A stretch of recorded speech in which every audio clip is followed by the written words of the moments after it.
Oh, look out now. It's the Bourbon and Banter podcast, the biggest and most honest podcast in all of bourbon. That's right, friends and neighbors. We got everything you need to drink curious right here. So sit back, grab a pour, and check your feelings at the door, because we're here to lay it down for you as only Bourbon and Banter can.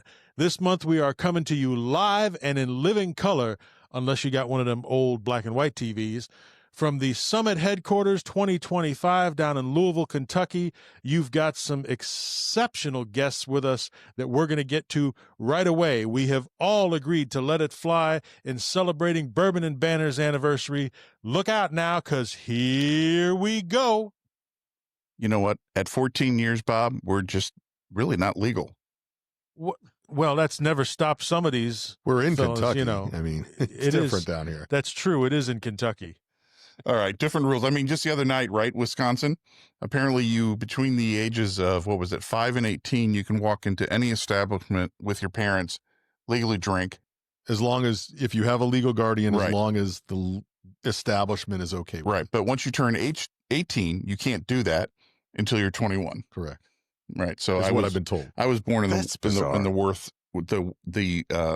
state because I didn't get that benefit. But anyway, as Bob said, here we are at the 2025 Bourbon and Banter Summit, the night before the magic starts. And we thought it'd be fun to sit down and record a podcast with a couple members and an esteemed guest and talk about what has transpired over the 14 years since we launched Bourbon and Banter way back in 2011. So tonight, Bob and I are joined by Brent Joseph, who is our community manager as well as our single barrel program manager. Welcome, Brent. How long have you been involved with Bourbon and Banter now? I think we're approaching 10 years. 10 years? It might be 11, but I think 10. 10. All right, we'll go with 11. And for those of you who have listened previously, when you hear us talk about the fantabulous King David hot dogs of Indianapolis, Indiana, this, ladies and gentlemen, is the King David of King David hot dogs now. So, or as we like to call him, the Weenie Wizard of Carmel, Indiana. Of Carmel, Indiana. I just found out about this. It's been 10 years, and on the way down here, I hear about it on the podcast. That's right. We like to break the news softly. We're also joined by Mr. Steve Coomes, who is our illustrious editor and tasting host and generally nice guy. Steve, how long ago was it that you and I got stuck next to each other on that bus of the Bourbon Classic? I want to ask about illustrious first. I mean, that should be reflected in my pay. I'm illustrious. It is. We don't pay for quality. I don't know, 5 or 6 years. At least it's pre-COVID. Oh, so it's got to be longer than that. Yeah, now, right? I don't know. He came in at the same time I did 7 years ago. 7 years ago? Okay. Wow. Okay. All right. And then our super special top secret guest, a man who needs no introduction unless you're climbing out from underneath a rock drinking vodka, is Mr. Dan Gardner, retired Esquire, VIP, SOP. SOB. Because some days SOB. Industry legend. So Dan, what did you do in your career? Real quick, where were you working at? How long? And oh gosh, where I was working at that point Commonwealth Wine and Spirits, but I started out at Kentucky Wine and Spirits. We were the Beam National Distillers Distributor. We merged with the Vertner Smith Company in the late 90s when Southern Wine and Spirits moved into the market. So I was there with Commonwealth till 2002. March of 2002, I went to work for Southern, became brand manager for Four Roses then in 2004. So that's where my association with Four Roses came about. So, and you spent how long with Four Roses directly? 14 years, October of 2009 till March of 2024. All right. Well, that's a long time. 44 years total. 44 years total. Okay. And many of you who have been part of the Bourbon and Banter community may recognize Dan because he was the face on our constant Gardner Four Roses pick several years ago. And I still have my case. You still have your case. Fantastic. All right.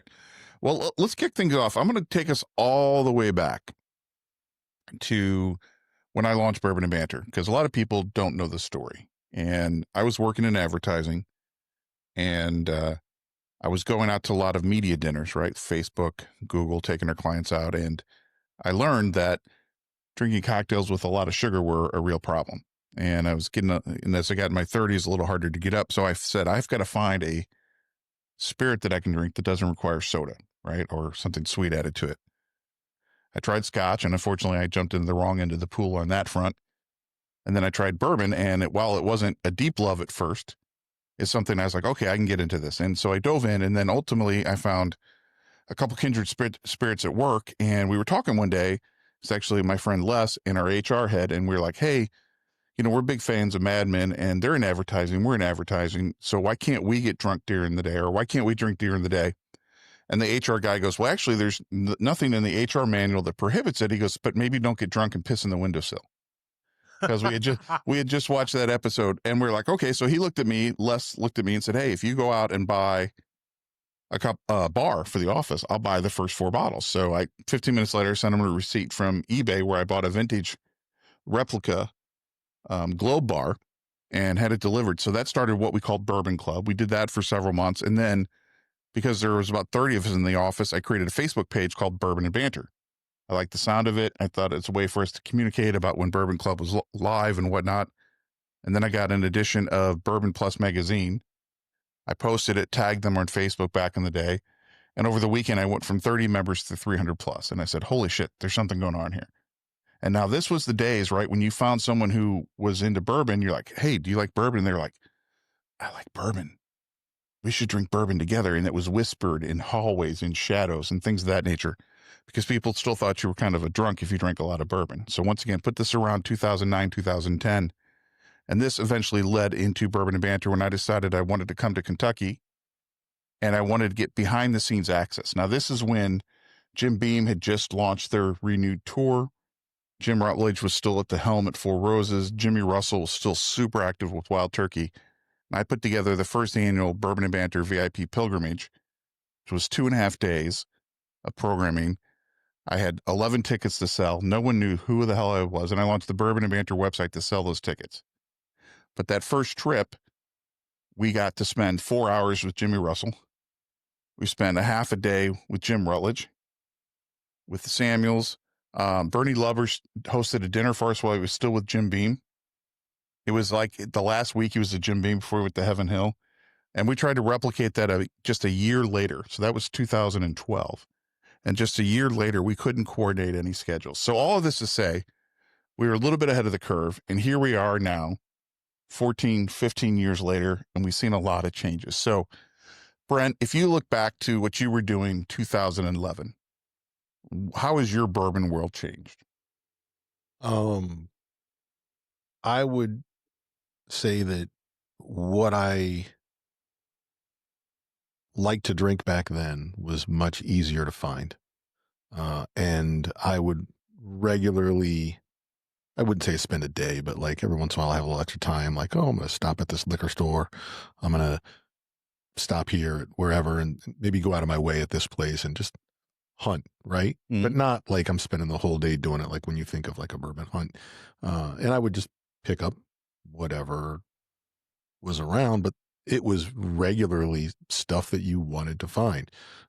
Back then in like 11, I liked Blanton's a lot.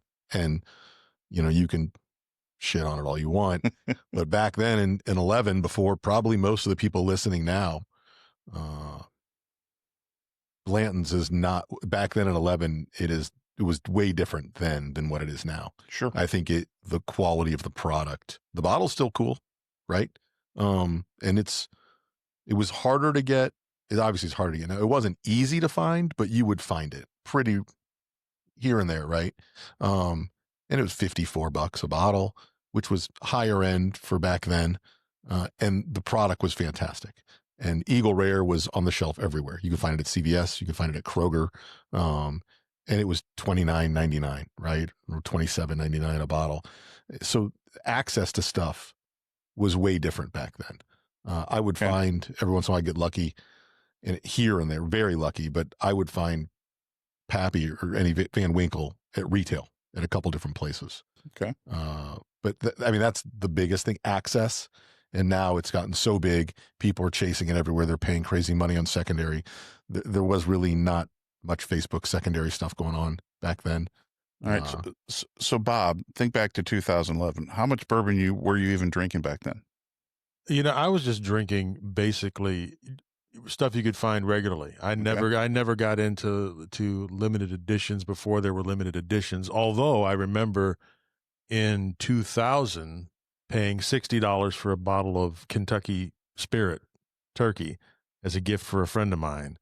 And I think the price has changed over 25 years, but at that time it was the 2 barrels. Right. I agree with Brent that, we liked Blanton's at that time, despite whatever I may have said since then, but it was a much better product back then. It's still not a bad product. It's just not nearly what it was. And the price point where it's at is not where it should be, but or the hype. I was drinking Maker's Mark. I've always drank Wild Turkey.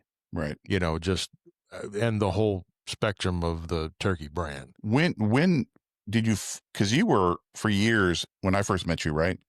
You were Mr. Four Roses. When did that love affair start? That started it's not ended. It's not ended, right?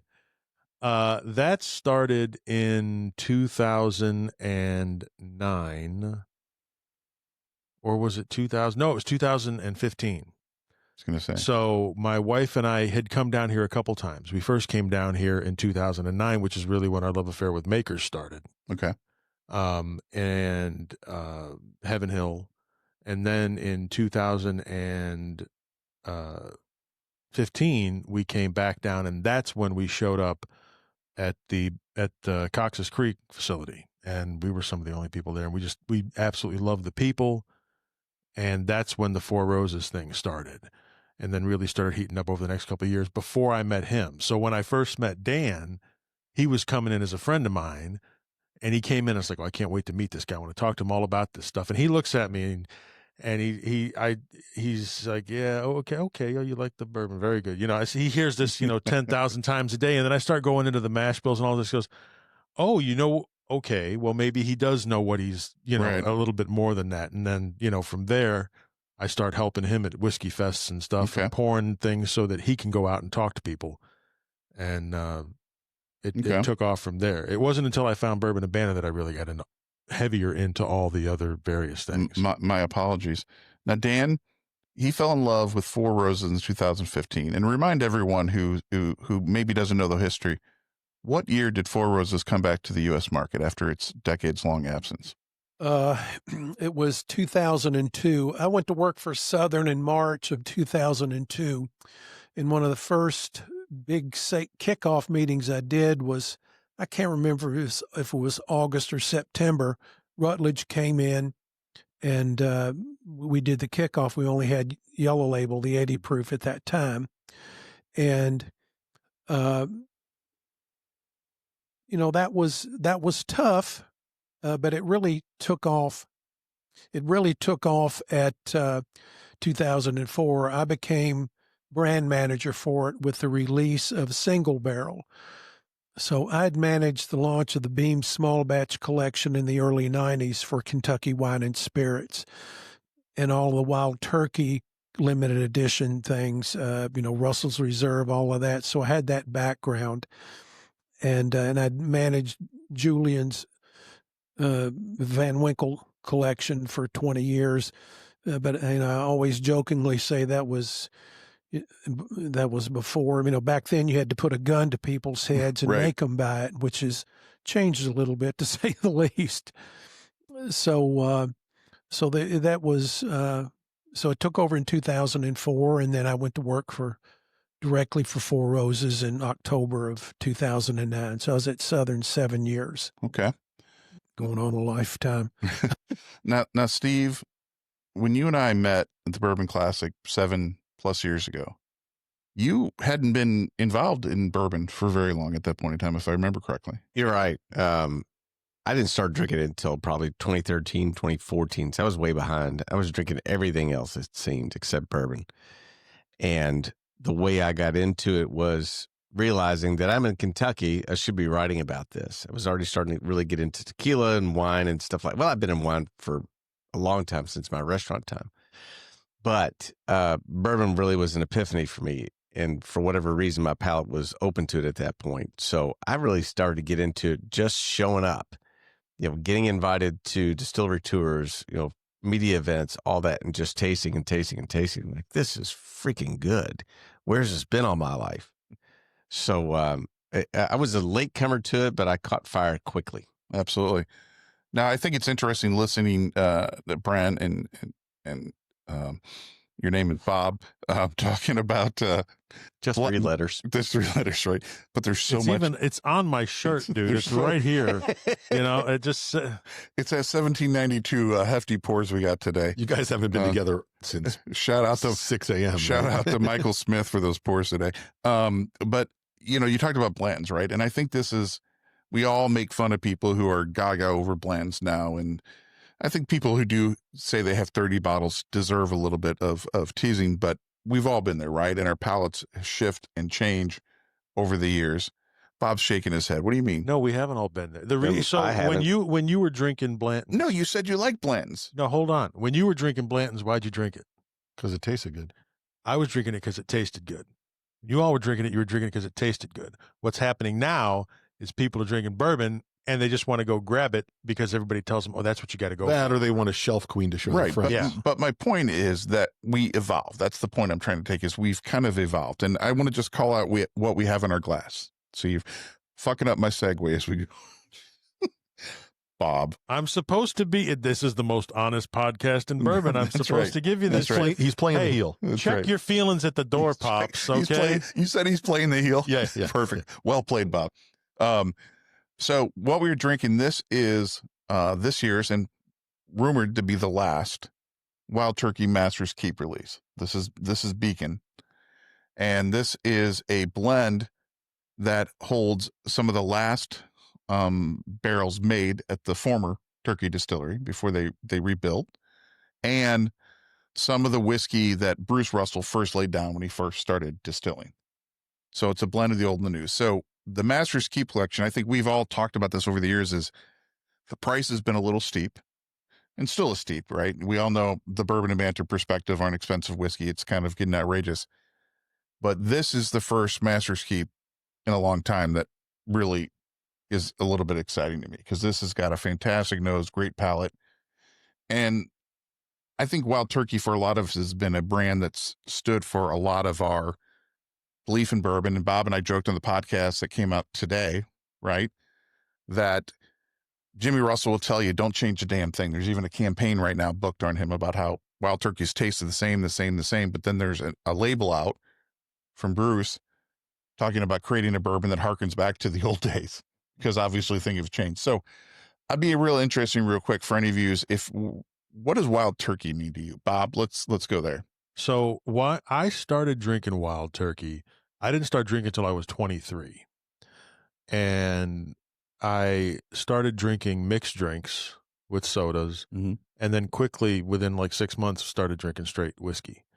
And I was in grad school. We'd go out and people would want to do shots. And I always thought it was stupid. Why do you want to just shoot a drink and not taste it just to get yourself messed up? I never understood the point with that. The way I stopped it was like, okay, you want to do that? Sure. Let's do 101. Be like, oh my God, no. And because everybody reacts that way when you're that young, because they just think about they had it when they were a teenager or something. They had a bad experience.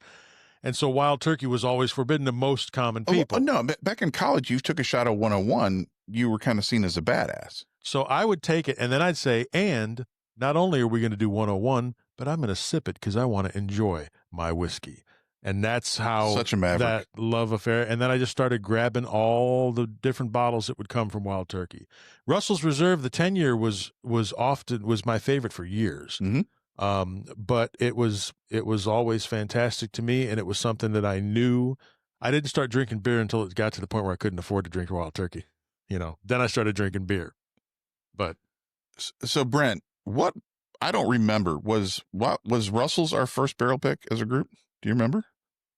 I think it was. It was. The first one. Anniversary, the first one that they didn't mess up. Yeah. Well, the first one that they did mess up was our first pick, right? No, because we did 2 picks with them. The first one I think was fine, and then the second one got messed up, and so when they went back and did it, Yes. yeah, right. Yeah.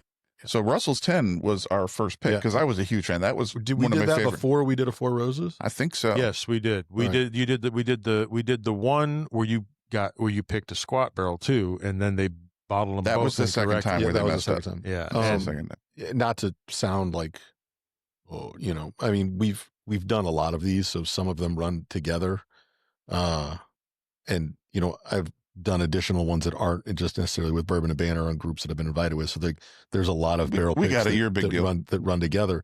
But I do, I think that one was, we brought down the van and we all rode together. Right. Yeah. Yeah. I think so. Okay.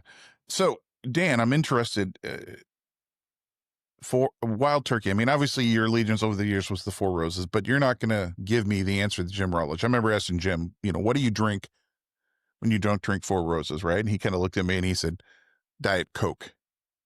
But I know you're Sounds not, like Jim. you're retired now and you don't have to do it. So where was Wild Turkey in your mind in terms of quality and memory and stories? Well, when I started with Kentucky Wine and Spirits in 1980, we were the Wild Turkey distributor. So Wild Turkey's always had a big spot in my heart.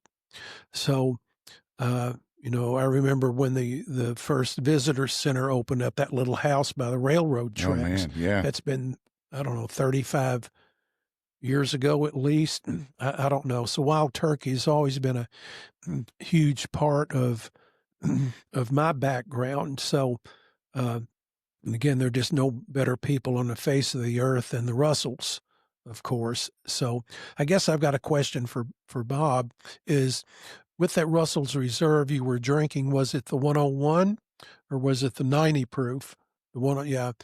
Jimmy wasn't real happy when the marketers came in and wanted him to change it, wanted to drop it down to 90 proof. I personally think it helped it. I did at the time. I'd like to taste those things now, after 25 years. But yeah, Wild Turkey was, a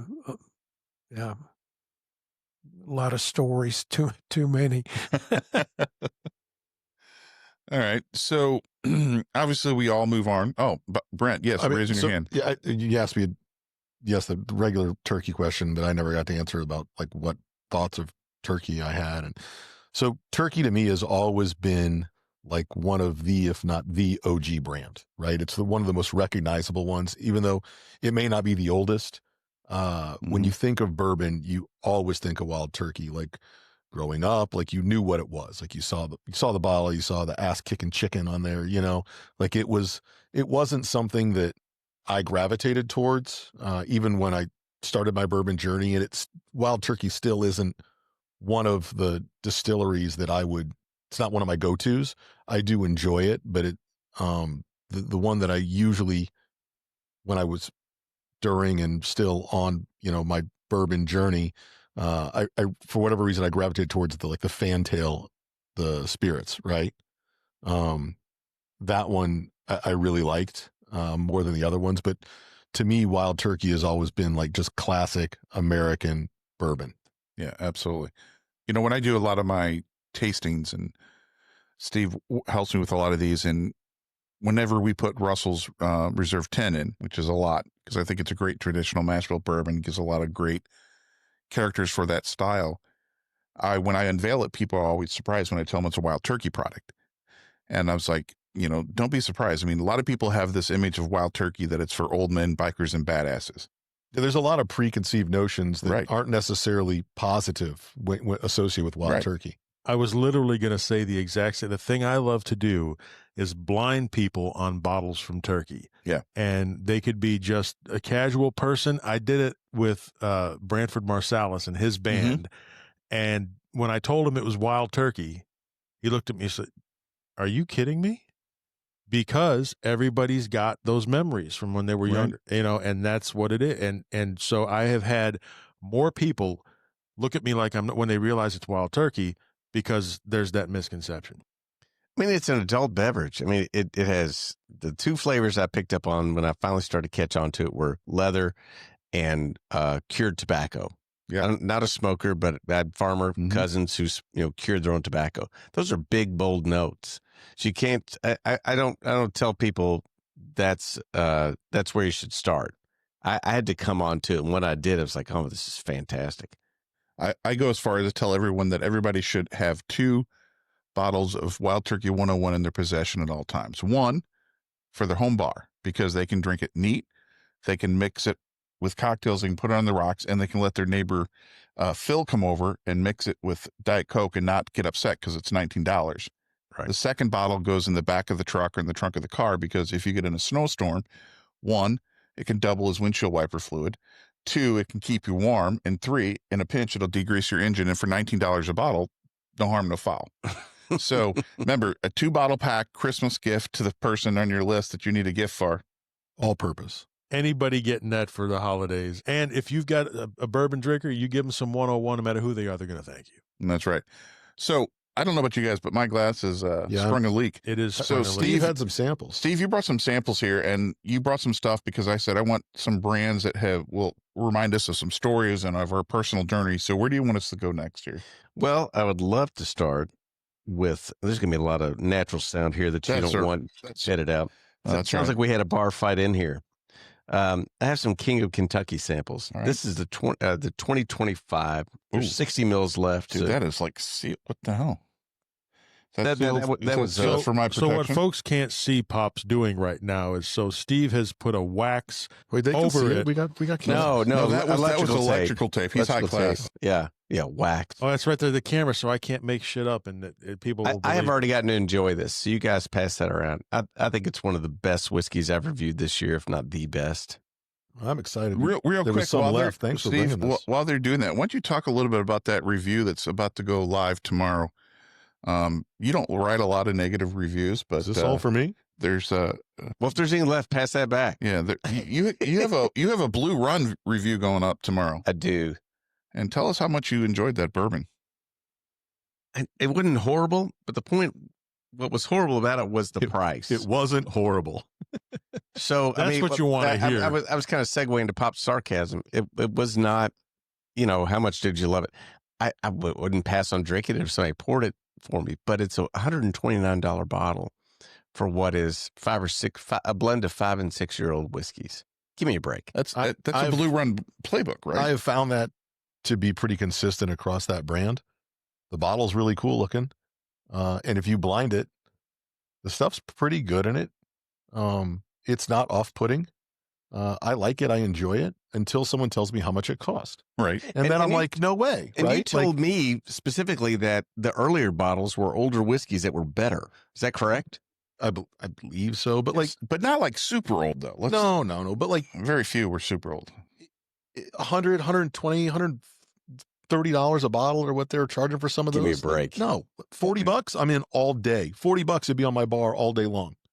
Because I liked it, especially was it like Reflection 1, the bourbon, I really enjoyed that one. I don't know. It had a pretty butterfly on it, I'm sure. Yeah, but they all do. But until you tell me that it was $100 or $120 a bottle, I'm like, no, $40 all day long. I'm curious here to get the legend's opinion on this. Now that you're retired, you can give this. Oh yeah, we get the unfettered opinion. The unfettered opinion of things like this that are coming out, not necessarily even there, because there's a lot of people doing it, charging $150 to $300 bottles, less than 7 years old, just ridiculous. You've seen it happen. Everybody's increased prices. I'm curious what your take is on. How about them Yankees? Oh gosh. Well, first thing I'm going to say, you said a Blue Run, right? Blue Run. You are correct, sir. Didn't Rutledge, wasn't he involved with the first release of that? He consulted. He was very vocal about distancing himself when they claimed how involved he was, and I think they overstated that he had something to do with it. Circus around that. He was like, wait a minute. I'm going to assume he was in on tasting the selections but whatever. I think a lot of his recommendations got poo-pooed by someone. Well, it was a complete that's circus. All you need to say. It was a complete circus over there. I think we're confusing different brands here. No, Confusing and conflating. because it was being done at Castle and Key. Oh, okay. Well, look, my perspective on this is very, very different. But because when I came up in the industry, there was Old Crow sitting on the shelf in 1980, 81 for $6.99 for $7.50. This is probably 12-year-old bourbon. Oh my. God bless. Oh my. So, and that was the interesting thing. So, okay, if it's 4, 5, 6 years old, most people don't really understand the labeling or whatever, but when they come out and state it on the label, this stuff is 2 years old and they want $70, $80, $90 a bottle for it. Well, what can you say about that? That's just people that really don't know what they're drinking, as far as I'm concerned. They might as well be drinking paint thinner, because they wouldn't know a good bottle of whiskey if it was smacked them in the face. So, okay, that might be a little harsh, but No, not really. No, not really. So, Yeah, it's early. We haven't really started drinking. Just wait. So again, I'm anxious to read the review. Look, I can't comment too much. So am I. That was so 1 week ago. On Blue Run. The only time I've had it was on one of my last trips into Washington. I was at a restaurant and had some, and again, the main thing that turns me off is just tannic. If a brand is real tannic. Now, this particular bottle, don't remember if it's a special one or not. It was drinkable, but a little on the tannic side. It wasn't completely off-putting, but here's the bottom line on it. Who bought Blue Run? Coors? Yeah. Known for flavor. Well, they got to pay that investment off, is all I'm going to say. Good luck. All their money went into that label technology that turns blue when it's cold. So, it's just a lot of stuff out there that's overpriced, and All right. probably some stuff that's underpriced. So let's talk about this really well done. Yeah, let's old talk about whiskey. this. So this is this year's King of Kentucky. The nose on this one is 100 unbelievable. This is 127 proof. And just real quick, this is a really geeky thing, but this bottle that they sent it to him in actually has milliliter marks on the side of it. That one's going home with me. I love it. That's really cool. But anyway, What a great bottle. the nose on this is fantastic. There's like sarsaparilla candy. Like it's deep Luden's cherry. Yeah. I mean, the alcohol comes through a little bit, but my God, the flavor on this is so so we're that's- supposed to drink it. I'm sorry. so I that haven't is, sniffing it long. yeah. The nose is fantastic. powering. The alcohol is not overpowering by any stretch. It's just a little prickly is all. No, But exactly. the flavor, What's the It's proof just- on this one? 127. 127. And I've drank some of these in the past where it's strong in the nose like this, and it comes through in the palate. But this drinks much softer than the nose. You really get your nose there. You get like a little bit of a cola note. Absolutely. Yeah, Flat cola. flat cola. I love flat cola. Yeah, so this is the early times mash bill. Last time I mentioned that with Melissa Rift, who's the master taster at Old Forester.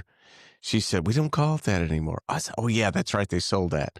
So that's 7812. How's the ad? 10. So, no, actually, this has less corn. So 72, 10, 18. 18 malted barley. Wow. 18 rye. No, I 18 rye. was doing the math in my head. The journalist here, we're good at reading numbers, not making them. But I've always loved that mash bill. Wow. It's a huge rye character to it. That's delicious. That's fantastic. 17 years. Yeah, that's probably worth $300 a bottle. Well, This is that's the 17 price. years old? That's the price. Yeah, Yes, it is, sir. And we have a 15 that we can compare to it as it goes around. And usually I don't gravitate towards the older stuff, but this one is.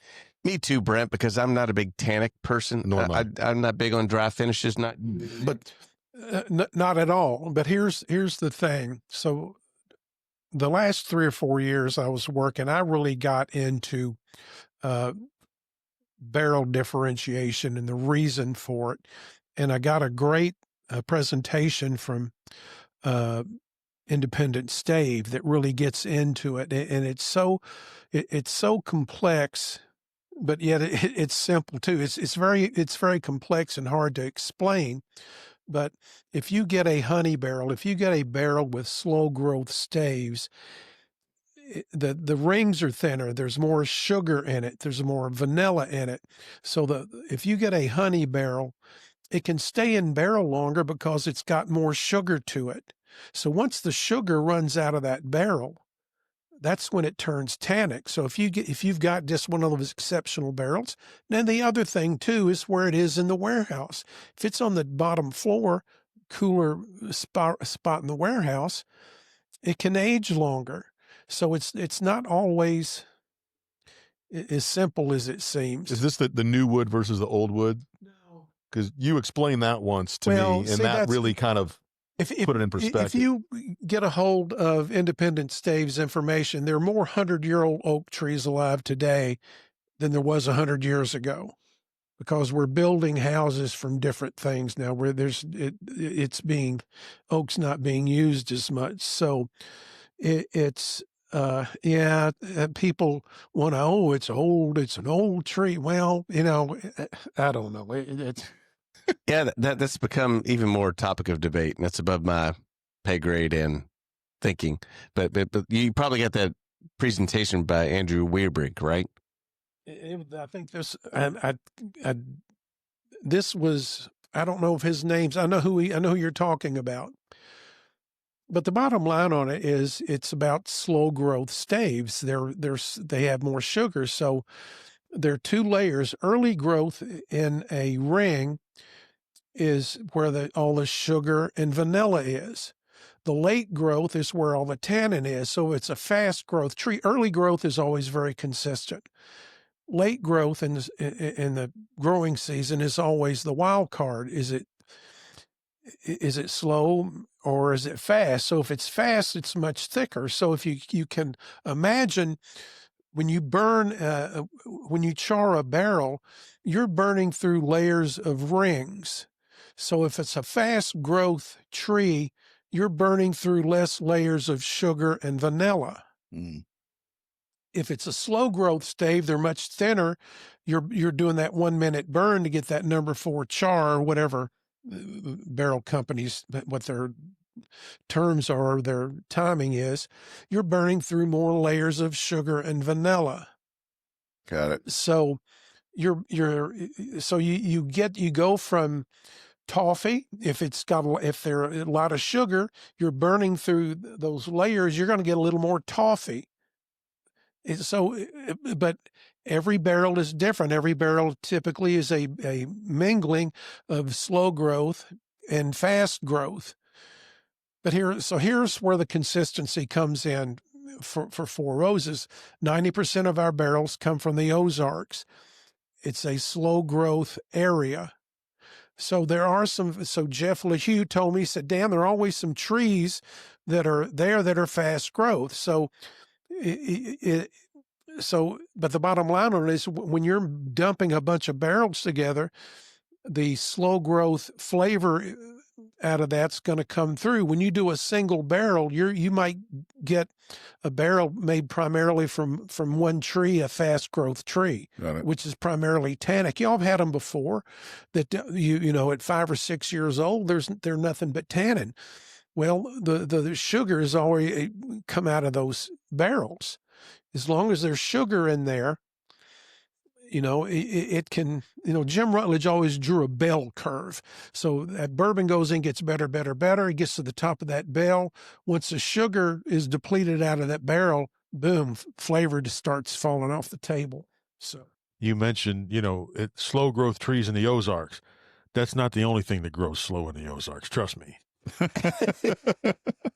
And the question is, how many of those trees are related? But anyway, that's right. So Steve, you just passed around. Was this last year's King of Kentucky? I don't know, Brent. Look at that. What was the year of that one? 2023, maybe. Talk about some of the press tastings I've ever had. So that's 130 proof. This other one, Yes. Yeah. Right. But this is 130.6. Oh, sorry, I But it forgot does the not. 0.6. It does not have a the 0.6. It should be Never on the forget front, 0.6. Bob. There's some that says 14 and 15. I don't know. It says barrel. It's 15-year-old, but it doesn't say the year. All right, well, we'll just go with my last guess year. is a couple years old. I think consistently those are some of the best whiskeys I get to taste every year. And you want to say to Brown Forman, keep making more of this. They saved his son. They did. Wait, that A was the end. whiff. That was all of it.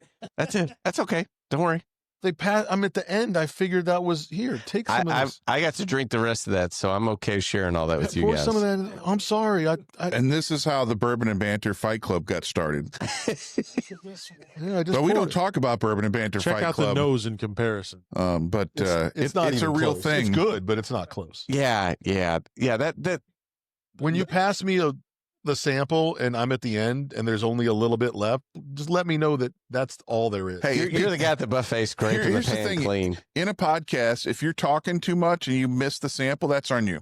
I guess, but the bottle No, of it. it's fine. It's not a problem. That's right. So, There's, so hey, there's Dan more mentioned, all right, of Dan, other things. Dan mentioned the bell curve. Yeah, that the Jim bell Rutledge curve, right? talked about. Like, It's very erudite, but it is, but like, there's also not necessarily a wrong answer. Now, I may not be, my palate is not on the downturn, but there are plenty of people that love oak and the tannins and they want something really dry and tannic. It's not me, but there are plenty of people that chase that stuff and prefer it. There's a group. Yeah, you're not wrong. It's called wrong. Yeah, it's Yeah. we hate to use stereotypes, but they're terribly accurate. And convenient. Convenient. That's right.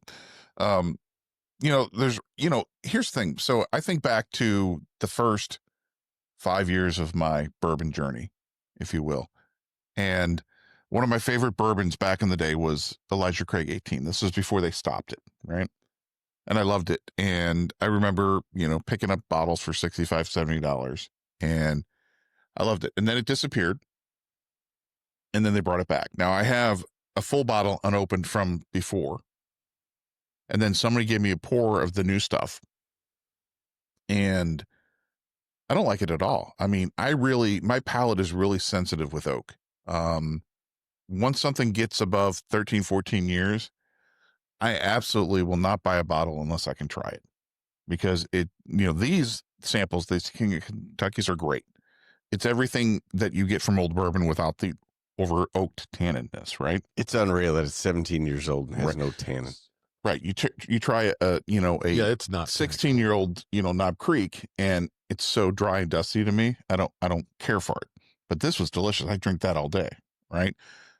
So I'm curious, Brent, we'll start with you. What's a bourbon that you liked in the first half of your bourbon journey that you don't care for anymore because how your palate has changed? Or anybody, just chime in, because there's got to be at least one, right? I got to think about that. That's one for me. The other one is Woodford Reserve. I drink it, but it's nothing special now. And, don't try to convince me 200 flavors. That means you taste like nothing. So my bourbon journey started when you were 8? No, I mean like 11, I think. Okay. No, I'm just kidding. It may have started under 21. I promise you that. But after college, stopped drinking like a lot of bad tequila and Captain Morgan's and Coke, and then it went to like Crown and Coke, and then it went to Jack, right? Jack and Coke. And then it got to the point where I cut out the soda and I was just drinking Jack on the rocks. And then it went to Jack Neat. And then when I would be fancy and in the mood for something nicer, it's like if I would go out to like a nice dinner, especially like with family and my parents and stuff, like I'd order Woodford Reserve. And that was kind of like my gateway bourbon. And then it got to the point where I started drinking stuff neat. And then it kind of went from there. So Woodford is one that I really started with, and I really don't go back to it. Not because I don't like it. I just like other stuff more. And that's not one that I really touch anymore at all. I used to drink a lot of Old Number 7, and I'll have that now if I'm out of maple syrup. I'll put some on my pancakes, but Old Number 7, I don't do. But yeah, right. But you're right. I say this now, and as much as I love Four Roses, as much as I love turkey, to me, the best readily available American whiskey on the market are barrel strength Jack Daniel rye and Tennessee whiskeys. And we're moving into those right now. And I could not get enough of that. Let's talk about that heritage. Now the Heritage Barrel, now that was a total what other a surprise. thing. That was a completely other thing for me, for Jack. It was like somebody took and put a double oak on a double oak Woodford on steroids. It's like somebody dissolved a marshmallow in it. I haven't had that one. Yeah, I just read that. I'll bring the bottle for the right. for You the just summit. reviewed it, and you were like, Gosh. I didn't know this existed, right? Correct. And when he told me about it, I didn't know, and I'm like, we write about this stuff, and like, how did this become a sleeper, right? That we didn't hear about it till second year in. I felt kind of like we were sleeping at the wheel. It's good. I mean, it's a little bit softer than I like, but it was very, very tasty. I mean, Bob, you delivered that bottle about a week and a half ago. Is it a gone? week ago? No, I got about half left. But Holy cow. Stretch that, boys. Stretch that. come on, I got to get some of whatever that is. Come Yeah, that's the 14. on. Oh, I haven't had the 14. Yeah, they're stretching it. They're doing the right. So I this thought there was more. Now we're on to the Jack There was Daniels till Bob got it. 14th. That's Would right. you stop? Would you All right, stop? I just give it, since I've gotten to have it and review it and tasted it last night. All right. What's the That's age? just What's up here, the dude. Am I proof on that, killing that Steve? last half ounce? No, you're fine. That's fine. What is the proof on that? Let's see. I got It's like Brent. you squeezed a Q-tip. I got Brented. No, I didn't touch that. That This wasn't even. is, Bob's this got is all 14 years old, 126.3 proof. See, the nose on this is absolutely Is this the phenomenal. most? How recent was this one? This year. Okay, Oh, there now, was one last year, right? now A what 14 does that smell like? Brown Foreman whiskey. Good Brown Foreman whiskey. That big cherry Luden's note, that It's in the bubble wheel. gum, acetone. It's in the wheelhouse of that King of Kentucky. Absolutely. Well, No, it's not. that one. In Yeah. terms of It's in the wheelhouse. attributes, yeah. It's good. It Yeah. smells nice. But I know he didn't lay it down, but the stuff that Chris Fletcher has been pulling Mm-hmm. from Jack Amen, brother. Daniels since he took over there has been just absolutely phenomenal whiskey. And you bring up something interesting here because, Steve and I several years ago got to sit down with Jeff Arnett. And when he retired, and he was telling the story about how the bean counters would always come in and say, you're only one bad quarter away from Jack Daniels peach or blackberry or whatever. And they wouldn't let him do anything cool and fun. And I love Chris. We first met Chris from a bourbon and banter perspective when he became the lead chemist at Buffalo Trace. So this was the same trip when we did the bourbon and banter pilgrimage. So 2012. And he is a talented individual.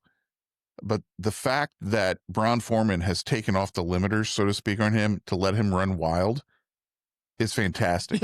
Take that. I'll keep the bottle. I'd be very interested to see what would have happened if they had taken those guide rails off while Jeff was there. And I feel a little bit bad that he didn't get to flex that muscle because he's a smart guy. When Steve and I sat down with him, he brought what was at the time the first ever 10-year-old single barrel Jack Daniels, because when he retired, they let him pick any barrel he wanted from the warehouse. So he went to his friend in the research department or whatever it was. They have a machine that is able to x-ray barrels to see how full they are. And he said, find me the most full 10-year-old single barrel we have in the warehouse. And that's what he got. And so he cracked one of those bottles over us. And that was like a very cool foreshadowing of all the stuff that we've gotten since then. What are we drinking now? 12-year. Passing around the 12-year. This is Oh, also. I may get some of that. That's pretty full still. You're that talking one- about taking the limiters off? Yeah, taking the limiters I was off. thinking about it coming down. I wish somebody had taken off the limiters so we were drinking Four Roses rye whiskey right now, too. They're working on that. So yeah, he's shaking his head because he's told me so No, many they're times Rutledge wanted Oh, to good. put down rye whiskey Right. 15 years ago, 20 years ago, and had they, that's it would awesome. have been, it would have. But instead of putting down rye whiskey, they've put down more recipes. Yeah, but rye recipes. No. 2 rye recipes. No? higher rye. Higher rye. Dan's going to say us all Oh, right. man. It's like, you idiots. They're 7 I years. don't get Shut up, you excommunicated here. 7 years from now, according to when we were just there, Yeah, 7 years from now, they're going to have 10 more dumbest Recipes thing on the face on of the the market. earth as far as I'm concerned. The simplest thing would have been to do rye, a rye whiskey. So if you look at how much rye that Bullet is selling, it's just insane. And now we're going to confuse people even more, is my take on it. So one of the last national sales meetings I went to, there were a couple of requests. Maybe we should do a wheated bourbon. No, we don't need to do wheated. Let's just do we've built our bourbon reputation on high rye. Just do a damned rye. And again, Rutledge wanted to do it 14, 15 years ago. Mm-hmm. And the thing is we were only running our distillery 6 months out of the year. So, in 2010, so there's, we got a little extra time here. Let's just keep the distillery open for another month or so and run some rye. And there's just absolutely no telling. It just makes me crazy. Right. So now we're going to have 10 more recipes in the mix. I'm not. Mandy did not seem thrilled about that like a year ago when we did that. pitch. No, she's definitely hoping that doesn't become part of the single barrel program anytime soon. Well, it's a higher rye, but it's still a bourbon. There are 5. What is it? Two more new recipes. They're just changing the percentage of rye and right to what, like 40? I have 50, no 45? idea. It was high, whatever it was. It's been high. It's already 20 and 35. It's been a year. Read the show notes. We'll put the recipe in there because it's public knowledge. We just don't recall because we've been drinking. No, they've had a big press release, so it's just I don't know. I remember last year when we did that pick, Mandy told us about it. She's like, "Yeah, it's happening. It's two more. It's happening. Absolutely." All right, so you just poured us. This is the Jack Daniel's 12. I think I like the 12 better than the 14. So Bob, that is correct. I like the palate on the 12 so better. Brent, just to clarify on the record, you like the 12-year-old better than a 14-year-old? Didn't I just say that? Okay. Is that why we were hearing sirens going off? Are they coming for you? Pretty much. Did someone else say that first? No. Then why are you the giving me shit 14 about it? had a little bit of a hole in the palate to me towards the back. This is the 12 to me is richer, whatever. I think so, but they're both missing the joke, Pops. They're both missing the joke. I don't know what you... He said you prefer the 12-year-old over the 14-year-old. All right, if you got to explain the joke, it doesn't matter. I need to go get... I wasn't thinking in pedophile terms. That's right. What's wrong with you guys? In this climate of Epstein files, we just got to Seriously. be careful. No, you guys, so immature. I do. Usually, like I'm the one that's the immature you one. usually are the one now that's it's you completely guys. immature. Sorry. I guess I'm the outlier here. I love the 14 better. I just richer, I think deeper. I like the nose on the 14 more. I like the palate on the 12 more. I think the It's oily. It's a little bit oilier to me. Viscous. I think there's more flavor to the 12 and the 14. The 14 was a little flatter to me. All right, I'm gonna lasso this back to something constructive. You started it. No, absolutely, I'm fine with that. I can live with that. For those who couldn't see it, Pops was lassoing like a we got a disco camera dancer. right there. There's a camera right there. But not everyone's going to watch us, right? Because faces and radio and all that we've kind of got things. faces That's right. made for radio. That's right. Exactly. Every one of them. So go back. Let's go all the way back to 2011 once again. Before any of you guys were involved with Bourbon and Banter. This obviously we were not super ahead of the curve, but we were definitely the front end of the curve, right? There wasn't a ton of publications, things of that nature is out there. But as you have looked at how coverage has changed, we've got a lot of blogs, we've got podcasts, we've got influencers. Yikes. God bless. How were you consuming bourbon content? Like when you were trying to learn more, what were you doing to try to read and educate, and how has that changed? I was reading everything I could, whether it was a print magazine, whether it was the internet searches, and that's kind of how I found Bourbon and Banter. And that's how I ended up being a contributor and being involved, because I followed you guys and I read the content and the emails and the blog posts. It was in my like RSS feed, Old school. right? Old school, right? Right. And so I would have, content coming in from wherever I could find it. And then when you put the call out for new contributors, I responded, and that's how I got involved. But that's how I used to find stuff. I would just search around on the internet and wherever I could find it. I don't think I was on Facebook then. I was a very late adopter. I was kind of anti-Facebook and want to be part of that. Sure.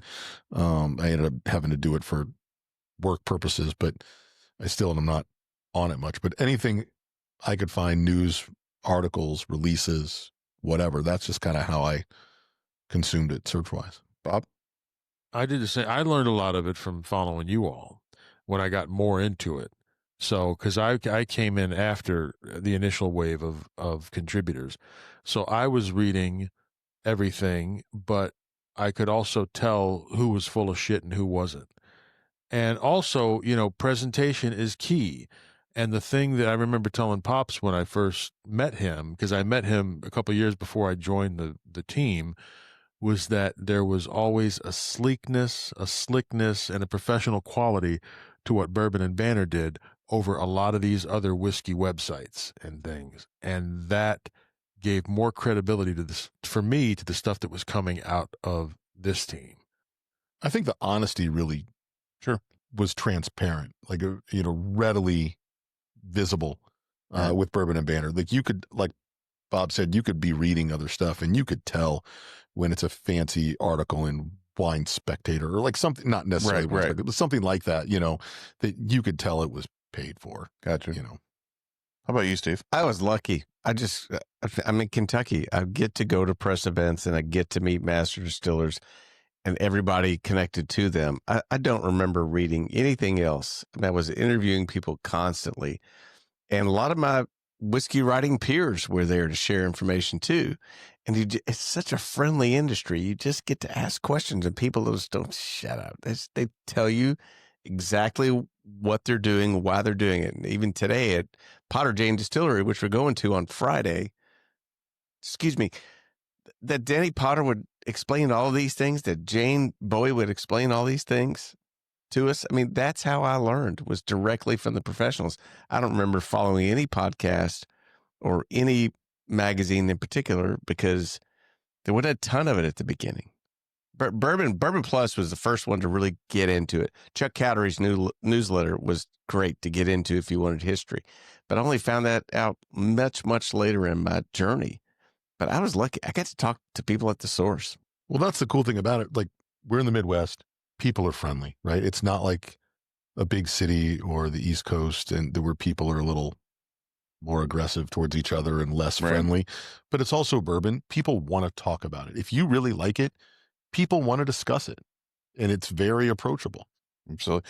So, Dan, I'm curious from your perspective, someone who was in the industry, and what did you like? So, in terms of coverage, when people talk about brands, what did you prefer? And more importantly, I think to make this a little bit more interesting is, what didn't you like? Oh, gosh. I guess what I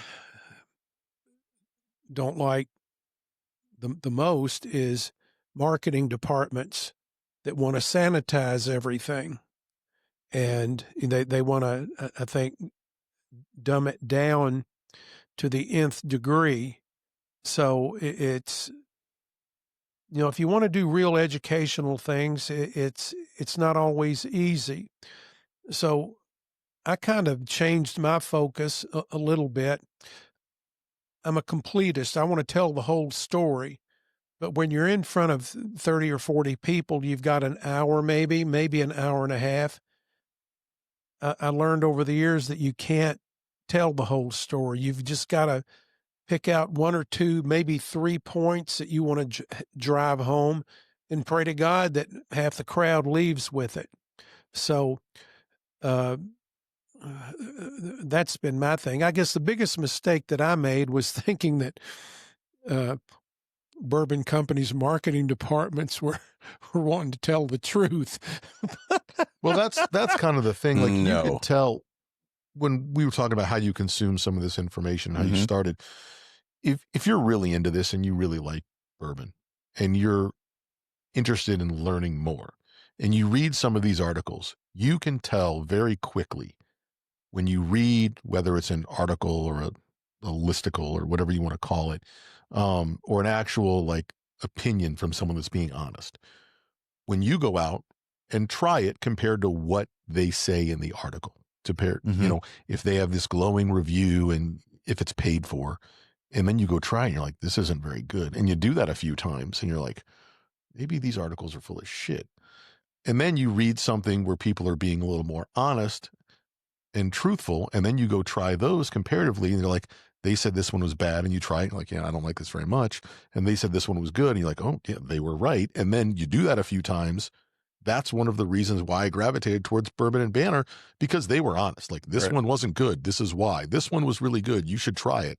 And then there's multiple contributors. Yeah. And you can kind of, this is kind of how we marketed it at the beginning. Like, oh, if you like Elijah Craig and you like whatever else, and that aligns with your palate, then maybe you should follow this contributor a little more than that contributor that likes stuff that you don't like. Find the person's whose palate aligns with yours. So if you like my stuff, great. If you like Brent's stuff, you like Steve's, you like Bob's, find someone. And that's what I tell people all the time is find a palate that matches. Now, that's when it comes to reviews. Now, we've gotten to the age of influencers now, right? And, you know, I think, you know, whenever I think about influencers, because, you know, I work with a lot of PR firms and people reaching out to us, and they still consider Bourbon and Banter traditional media, right? We're not in the influencer category, and I'm too old to be. We're all too ugly for that job. Well, no, ugly is not a limitator. No. Let me tell you. I'll drink to that. And I'll be honest with you. I mean, Bob and I, pound for pound, if we wanted to put our boobs up front, we could. You know, we could definitely do that. But when you think about the content, we should not. That's absolutely right. But when you talk about the content and the stupidity of contents that out there, I just can't bring myself to do it. Right? I'm not putting whiskey in my lawnmower to see if it fucking starts. Or chugging a bottle of King of Kentucky, right? Just for clicks. Oh my God, that's such good whiskey. Why would the fuck would you do that? It's just assholes. Has that been done? I'm sure. For sure people do that. People are doing I'm chugging a Blanton's, or I'm pouring a bottle of Blanton's down the drain, or I'm pouring a bottle of Pappy down the drain just for clicks. Like, okay, fine. Like, whatever. You know what those people influence me to do is to not watch. To put my phone down. Yeah, put it away. Yeah. That's right. Yes, influencers making you drink the actual whiskey. They're just doing it for clicks. It's just for money. They remind me of the continued stupidification. Dance, monkey, dance. You know, that's okay, great. A bunch of people watch you pour a bottle down the drain. Being that, you know, we're recording this close to Halloween time, and you talking about us having faces for radio. You know, my parents used to take me out trick-or-treating, but people would, you know, they would use me to scare all the crows away. And I don't know what you're talking about, faces for radio. I look good. Well, his eyesight's been going too. I'm getting older. That's right. Do you own a mirror? I went into every morning I've been getting up. I've been experiencing a lot of nausea lately. I would get up in the morning. I'd go and look at myself in the mirror, and I'd get myself together. I'd want to throw up. I went to my doctor. I said, "Doc, what's wrong?" He said, "I don't know, but your eyesight's perfect." So I don't. I know your doctor. You know my doctor, Dr. Vinny Boombots. You know my doctor. He had 6 cases of VD last week. He's okay now, but last week it was rough. That's right. So just for We viewers, definitely got sidetracked. So what are we drinking? So for the tens of viewers that we're going to get from this, so this is a Heaven Hill Insiders bottle. What does that mean? What that is, there's a small press group, I don't know, maybe 20 of us, that they send samples to get our feedback on it. Now, whether they pay attention to a thing we say, I don't know. But this was one that came, I think, this year or last year. It is a 14-and-a-half-year-old Kentucky straight bourbon that says extra aged. I don't know what the verbiage, behind extra age means, because they've had many. Yeah, I mean, but they've had a 27-year-old, for heaven's sakes. So this is 127.9, and that's that. But this is one of those ones you'll never see. It's press only, right? Insiders only. I mean, like just a handful of influencer. So yeah, influencer. That's right. Yeah, you can watch Steve drinking this on his TikTok. OnlyFans. Yeah, I bet you probably could do an OnlyFans. The like OnlyFans just drinking bourbon would be my wife. But it's interesting that they let us taste this stuff. I'm not even That's going. right. That's right. Yeah, we'll leave it there. And that's how Steve got divorced. Yeah. She's not going to hear this, is she? Closed circuit. That's right. For sure. We'll just let Steve keep drinking there. So at any rate, it's remarkably light compared to the others that we had in this session in terms of it's good mouthfeel. A lot of light spice, nothing overly dark. Like that 15-year King of Kentucky is the most comparable, I would guess, and the 14-year-old Jack Daniels. Can't touch it in terms of mouthfeel, weight, or complexity. I really like this. This, just to sit and sip. The others to me were cigar bourbons. That dark tobacco, I call it. They can hold up. This is just sit around the house sipping. This is I really, really like this. And proof on this is what? 127.9. Jeez. Can't tell it. See, Dan said cigar bourbon. I think all bourbon is cigar bourbon. And so now some stand up better than others. I know what you're saying. This is a Tiparillo bourbon, but not a Nirvana. But no. So this is delicious. Let's go there for a second. I mean, a lot of people, right, will tell you that you need a bold bourbon with a bold cigar, and I'm kind of on the mindset of like, well, I don't think that's true. I think you can go with a light bourbon with a bold cigar. They don't have to be identical. In fact, you want to complement them. So, guys, I'm not a cigar guy, so I'm gonna take your. So we're just gonna ignore you. Yeah.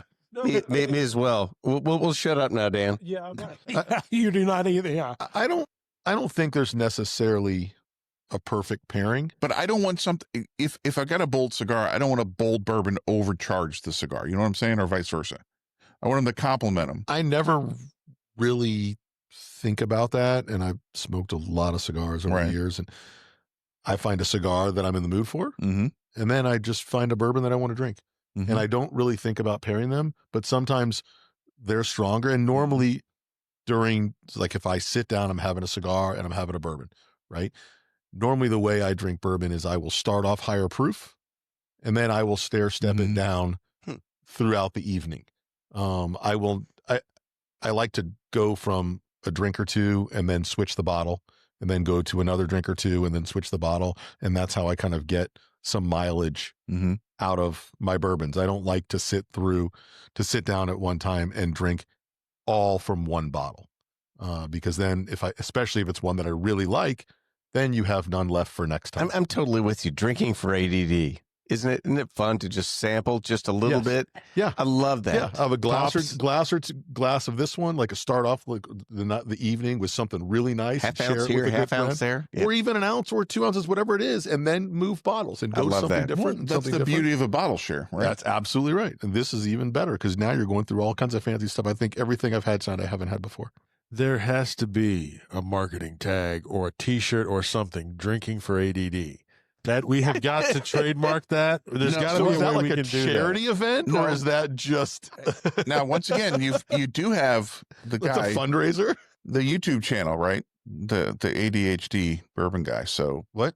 No, I'm not hip either. But you know, if I don't smoke a lot of cigars, I usually when I'm with you all, which is once, maybe twice a year. You're welcome. Your weekend's about to change. Yeah, that'll drive him into smoking. If I'm at home and I'm having a cigar I always reach for the same bottle. You're gonna have nicotine withdrawal on Sunday evening. I always reach for OGD 114.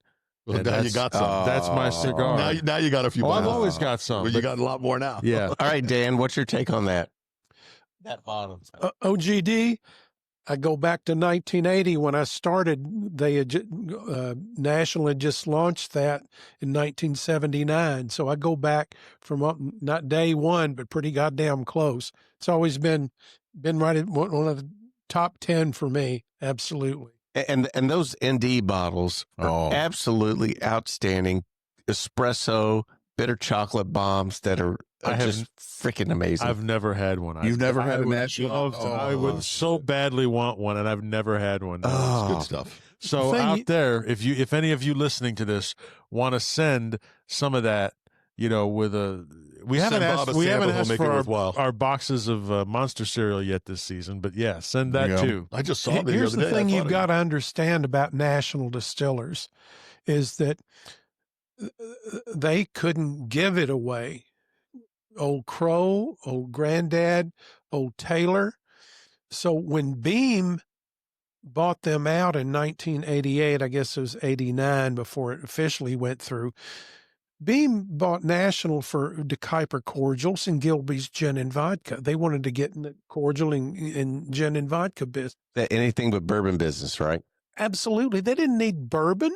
Bourbon was, at that crazy. point, was still going downhill. Probably by 88, it had kind of, there was a little bit of uptick because of the Japanese market. So Beam didn't know what to do with all that bourbon. So that was the impetus for the small batch collection. If you find an original bottle of Basil Hayden, of course, he was the proprietor of Old Granddad, you find it on that shoulder label, we called it, it would say, this is an extremely high rye bourbon. Now, for several years, that went away, and then they brought it back. But the original stuff was Old Granddad. The Bakers, Booker's was always Beam. Booker was still in charge at that point, or I don't know if he was in charge, but he swung a big bat. But the Basil, Bakers, and Knob Creek, what I was told directly by Tom Johnson, who was a friggin' legend. God was with Beam for 27 years. We started out together at Kentucky Wine and Spirits. He started much earlier than I did with other companies, but he just flat out told me that that's National Distillers Whiskeys. And so, I'd love to get my hands on an original bottle of the Basil Hayden, because the stuff I've had with this rice in the friggin' mash bill is just friggin' undrinkable as far as I'm concerned. Well, you've got, I think it was coming up on a holiday time, they wanted to have the Basil Hayden Advent calendar. So now you can do it because you got 12 different varieties, of which 11 nobody wants. So what people ask you, what's your favorite bourbon? One of the best I ever had in my life was when they invited a press group down to taste Little Book 3. And Little Book 3 was a blend of cask strength samples of the small batch collection, Booker's, Basil, Baker's, and Knob Creek. And so we tasted Basil Hayden's out of the barrel at 117 proof. And you're listening to a press person right now and you think, does that guy ever shut up? All 10 of us were silent. And then all of a sudden, like a bunch of chirping birds looking for a worm. Why is this in the barrel? Who was it in the bottle? Why is it in the bottle? This is the best. Blah, blah, blah. They're like, it wouldn't be Basil Hayden's if it was at barrel proof. And we shut up for about 3 seconds more. It's like, but it'd be the best Basil Hayden's ever. And of course, Fred and Freddie were like, oh, but it wouldn't be Basil Hayden's because it's got to be 80 proof. We're like, what a shame. It was out freaking standing at 117 proof. Marketers it can only be 80 proof. We were talking about Jack Daniels earlier, not turning that guy loose. Oh, we can't do that because we've never done it before. Right, well, exactly. Do it. No. Exactly. God knows I don't. It just drives me friggin' nuts. I'll go back to national distributors because when I first started getting into bourbon, early in my bourbon journey, I met a group of guys in St. Louis, and we had a Facebook message thread. So I call it the Facebook group. And they invited me to some of my first bottle shares before I knew what a bottle share was. And they all were dusty hunters. They collected dusty bourbons, and I'd show up. And the best thing I could bring was bottle blends, right? So I got a lot of education, but some of the best pours I ever had were national distributor source bottles, right? Yeah. So Old Charter Proprietor's Reserve goes down as one of my favorite pours ever. But one of the coolest things, That one was of the guys, Old Charter. Oh, United Distillers. Yeah. Okay. But one of the guys, what he did was he created, gave us flasks with the UPC code of the distillery, and gave it to us. And so when we came to the party, he said, fill the flask with whatever you want for my collection, from national distributors.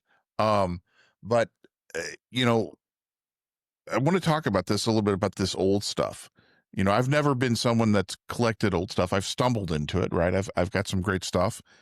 I've got stuff pre-prohibition. I've got stuff from 40s and 30s and whatnot, but I've never chased it. And obviously, you know, there's been a lot of people that are out there, but we talk about the old bourbon. And Dan, you have this fantastic story about a very special Van Winkle bottle that you had in storage. You're gonna get the mic handed to you for this, and how it disappeared. You want to give us a condensed version of that? Oh God, I've making repeated this story. My son famous. the mercy of a parent. Yeah. Look, again, I'd mentioned Kentucky Wine and Spirits. We were the distributor for Van Winkle. So I pushed Van Winkle. It was very difficult back then. And one of the main reasons Ken Lewis, his liquor store, Julian had a good relationship with Ken. This is early on. This is 1980.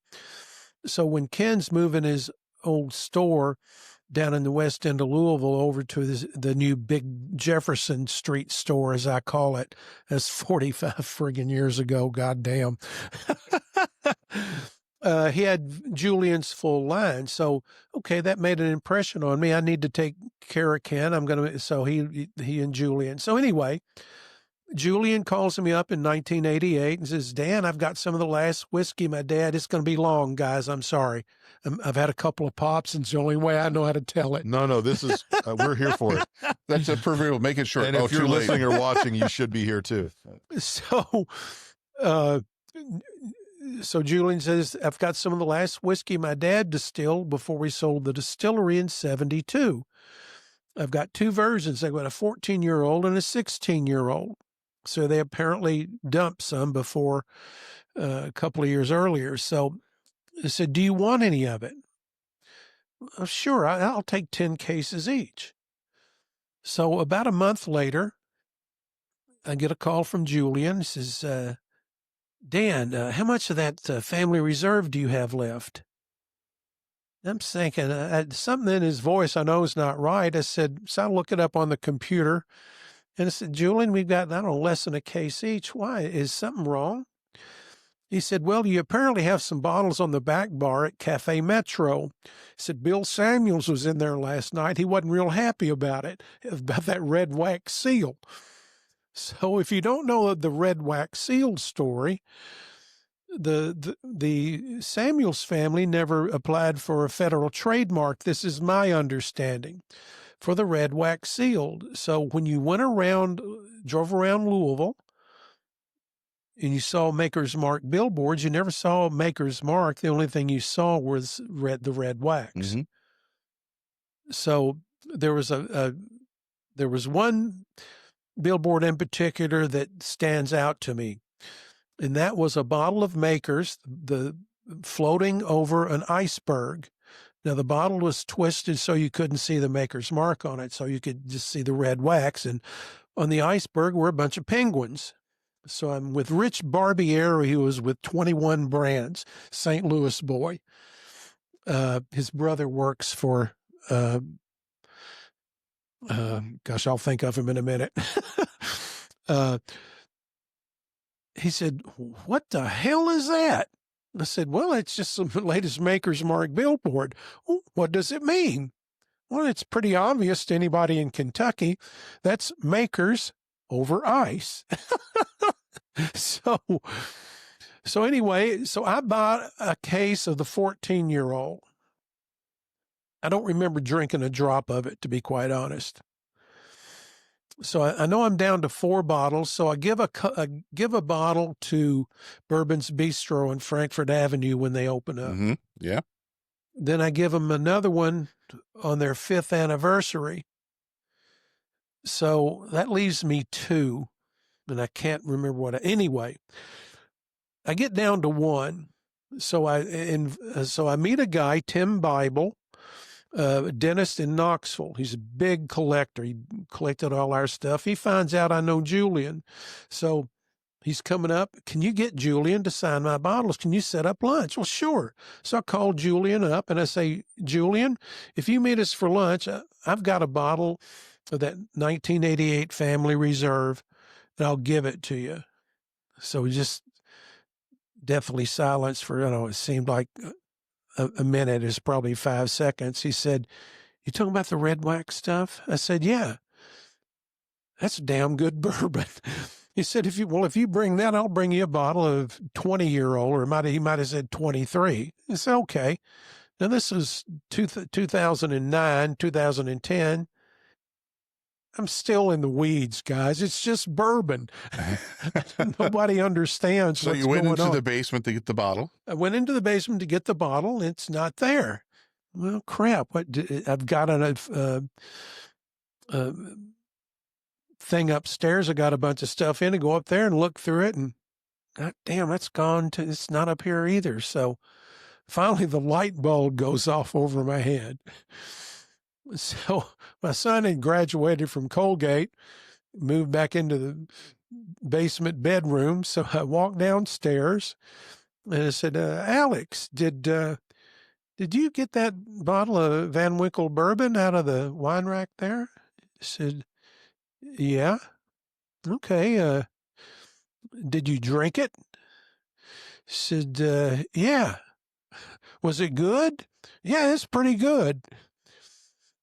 And I screwed up the Tim Bible portion of it. He said, well, a friend of mine just told me he saw a bottle go on eBay the other day for $1,200.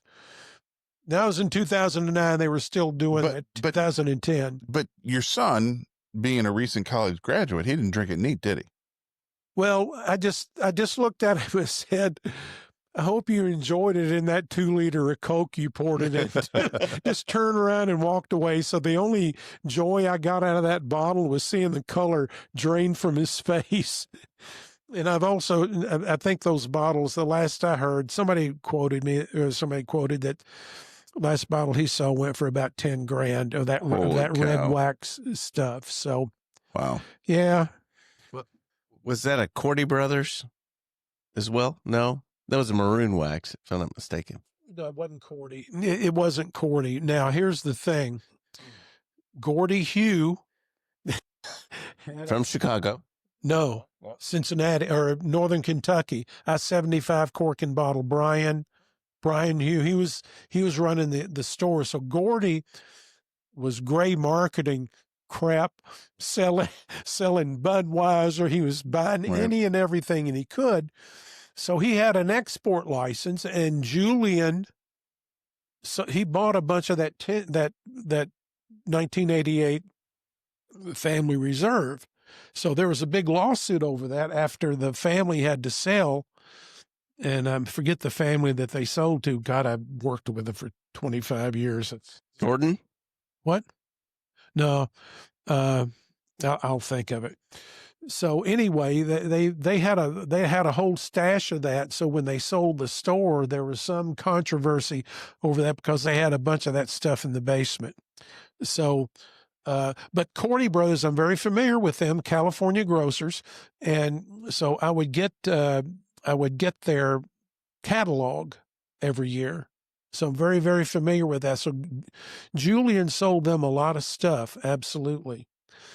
And God, what's the biker bar up in Chicago? Twisted Spoke. Twisted Spoke. They just closed. I had some They just Twisted closed. Spoke Van Winkle at one time. I had 5 or 6 bottles of that. I kicked myself in the rear end for whatever happened to it. I don't know.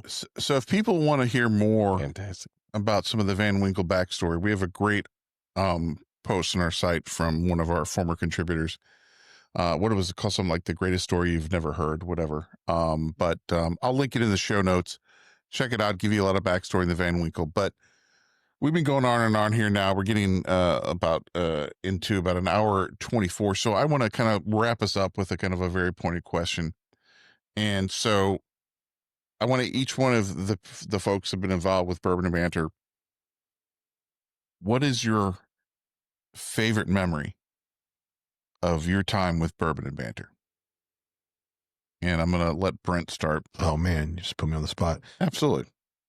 And in the meantime, we're passing around a Parker's Heritage Rye. So this is a 10-year-old rye that was put into a Char 5 cask. Very rare. You know, the story was it was barely holding itself together, but it's fantastic. I love it. So it's a rye. It would be the Heaven Hill mash bill is a Rittenhouse rye mash bill of a Kentucky rye, like 51% rye, the rest corn. Well, they always use 12% malted barley, so do the math. What's that? 63 or 73, so you got what, 27 of corn. All right. Check the journalist's math. All right. So favorite bourbon and could be dinner. funny moment, could be poignant moment. We don't have a lot of serious moments. It had to be when I met Bob. And it was the sumo squat story. He's serious about this. No, I thought he was teeing Bob up. No. No. Bob was teeing me up. Tell to be the honest story. with you. Go ahead, tell it. We've never actually told this on the You just got to air. condense Just it a tell little bit. I'm going to try to condense it. So we meet like quickly-ish. It might have been the constant Gardner pick. We met in Louisville. There were 4 of us, but 4 roses paid for 3 rooms. So I'd never met Bob before. I'd met Pops. Jim was also on the trip. Grandpa Jim's coming. I think he arrives tomorrow. So I think the way it worked out was Bob and Pops, since they knew each other, both from St. Louis, were sharing a room. I got my own room. Jim got his own room because we don't want to stay with strange adults, right? And we timed it. Pops and I timed it that we met at the hotel. I think we were staying at the Brown, maybe. Yeah. About the same time. And Four Roses got you guys rooms at the Brown? Oh yeah. Wow, have things changed? We were fancy back then, right? Now they're like, come in, get out, whatever, right? So we happened to pull in the parking lot. I was like unpacking my car, and like Dan's like, I get Pops Motel pulls 6, in at right? the same time, and these 2 big dudes roll out of this car, and I'd never met Bob before. Bob's, I think, wearing like his Dodger blue sweatpants, and he's got like a box fan and his duffel bag with his clothes, and then there's a bag for the CPAP machine, and then there's and then they've got another like rolling suitcase. He's got like his fancy 4 Roses like rolling bag with like 6 bottles in it, right? So yeah, that was probably a gift from someone really generous and nice, and someone you knew. It was a gift from this guy here. This was DG. And I'm like, oh man, these guys are all right. This is the first time we've really gotten to do this, and let's see how this goes, right? So we got settled. We get to our rooms, and Jim hadn't been there yet, and so the 3 of us are there. And Pop says, come on up to our room. We're going to do a little bottle share up in the room. And I'm like, all right. But again, like the first time I met Bob ever, and was in the parking lot just now a minute ago, and we really didn't have FaceTime and Zoom capability. No, it's pre-COVID. It's pre-COVID. We weren't really onto that stuff. So we'd all just traded messages on Slack or whatever, right? So we get up to the room.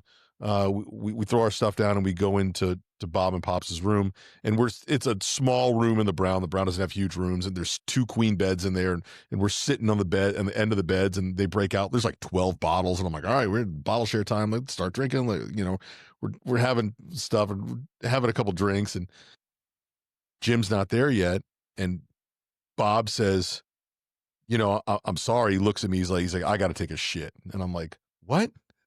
I'm like, I just got here. Like, Pleased to meet you. Come on, man. Right? Like this room is not very big, right? This is a small room, right? And I'm like right in front of the bathroom at the end of the bed. I'm like, how about this? I'm like, don't we have Jim's key? I'm like, go down here, take this key, go to Jim's room, leave Jim a present and leave it there, right? Go down there and do that. Like, don't do it in here, right? And he goes, no, I can't do that because I do this sumo squat. I'm like, and I look at him and I'm like, what in the fuck are you talking about? And I look at Pops because I'd never met Bob before. And Bob's just dead serious. He's in the bit, right? And I look at Pops like, is he fucking with me? And Pops doesn't break, and Pops just looks at me like, shrugs his head. He's like, I don't know what he's doing. And I'm like, all right, I'll play along. I'm like, what are you talking about? He's like, well, I do this thing. If you've never met Bob or seen Bob in person, he's slimmed down a bit, but Bob is a person of size, stout, large dude.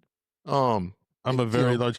At the time, I was probably somewhere around 330 to 350 pounds. I'm gonna claim bullshit, and I'm gonna add a little more to that. Okay, I was closer to 370 then, probably. All right. I'm gonna take the over. Love you, but I'm gonna take the over. Anyway, the attempt to make this brief has failed. Yeah, I'm working on it. I'm working on it. The story's worth it. So I'm looking at him and I'm like, all right, you have to tell me what this is, because I don't know. You have to explain it. And Bob goes, all right, well, I'll show you. And he walks into the bathroom and he grabs a bath towel. And I'm like, what is going on? He goes, since I'm larger, I don't usually fit on toilets, especially in hotels, because they're usually pretty narrow and there's not a lot of room. So I'm like, all right, so what do you do? And so he like takes this towel and like, waves it out and like sets it on the floor. But not in the bathroom, out in the little, Correct. the vanity area. Like right before area. you walk in the bathroom. It's like right in the middle of the hotel room, but it's a small hotel room. So he's like standing in front of me. I'm like, all right, show me what you do. And he's like, well, it's kind of hard because normally the walls are closer together. I can brace myself on the wall. So he like puts his hands out, right, and like spreads his legs and like kind of squats over like a sumo wrestler. And he's like, well, I take my clothes off. So I'm like, so are you like, I'm like, are you full naked when you do this? He goes, oh, for sure. And I'm like, so what? I'm like, you just like squat over the towel and just, let it fly. Like, let it fly. And he's like, well, yeah. And he's like, I'm like, and you brace yourself against the wall. I'm like, and so now I'm like fully committed to like letting him go through this whole deal. I'm like, you need to show me. I'm like, so here, walk me in the bathroom and show me what you would do here. And he like brings the towel in and like lays it on the floor, like puts his arms against the wall and like kind of bends his legs and bends over. I'm like, all right, so you do your business on the towel. He's like, oh, absolutely. I don't fit on that toilet. The toilets won't support me. I don't trust them in these hotels. These are older hotels. I don't know, how. I'm like, okay, fine. I'm like, so then what? He goes, well, what do you mean? I go, well, what do you do with it after you shit on the towel in this hotel room? And he goes, oh, that's easy. He goes, I put my clothes back on. I wipe it, I flush that, put my clothes back on. I wad up the towel and I walk down the hallway and I put it in front of someone's door and I walk away. And I let him go through this whole bit. Oh my God. It was priceless. And finally he was like, I'm just fucking with you. But so the Sumo Squad has become this thing.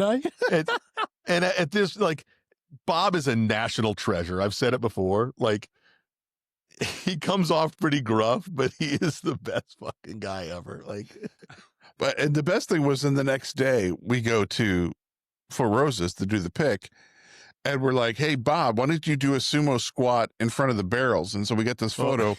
And then last year, Bob couldn't make it to the summit. 2 years ago, Bob. 2 years ago, I wasn't going to come. He wasn't going to come, so I made a life-size cutout of Bob doing the sumo squat, and it's not quite life-size, but it's pretty good. It's pretty close, and that now has been in my basement. It's now in the Bourbon and Banter headquarters, and every time somebody comes in, they turn and they see that by the front door, and they shit themselves, which is kind of ironic. Yeah, yes. So I guess, my favorite thing, or my best memory, was Bob's story, but probably my favorite thing, and I'm thankful for being a part of Bourbon and Banter and everything that, we've been able to do together and all the connections that we've made. But my friendship with Bob is up there. All right, Bob, your turn. I don't know how I come after that. I'm not somebody who takes compliments well. I am touched. All right, you're a complete douche, but what's your favorite story? Thank you very much.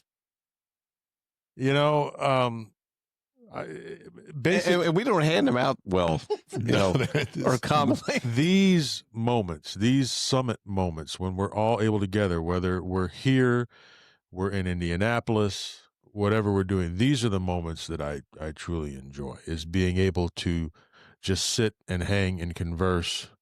I'm trying to remember when my first King David dog moment was, when I actually finally got one of those hot dogs and just went crazy. But yes, it is these moments. That barrel pick was very special. That was my first one.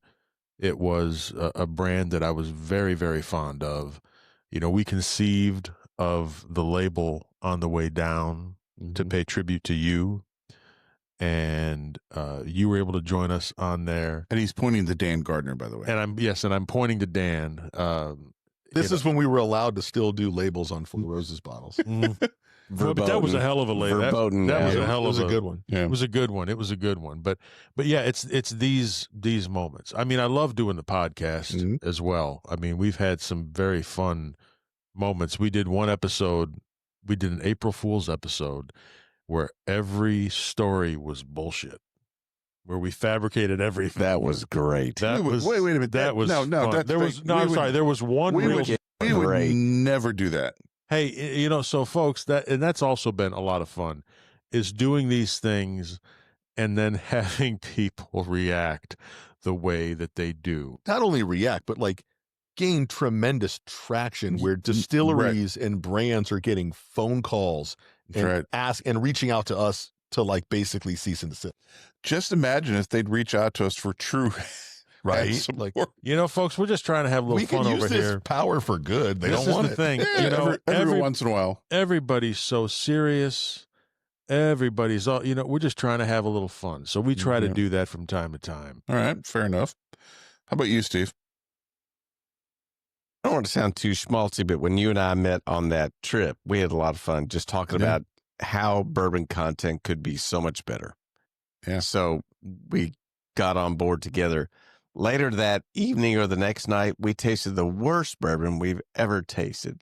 A 45-year-old bourbon that tasted Bloody Thompson. Final last reserve? At best, yeah, last. Thank God it was the last. Oh, turpentine and prunes. that hurts just to hear about it. Those are the tasting notes. But still, one of my favorites is when Brent and I, we'd already established that we tend to be polar opposites on what we like and what we taste. But it's fun. We give each other crap, but we respect each other or what we like.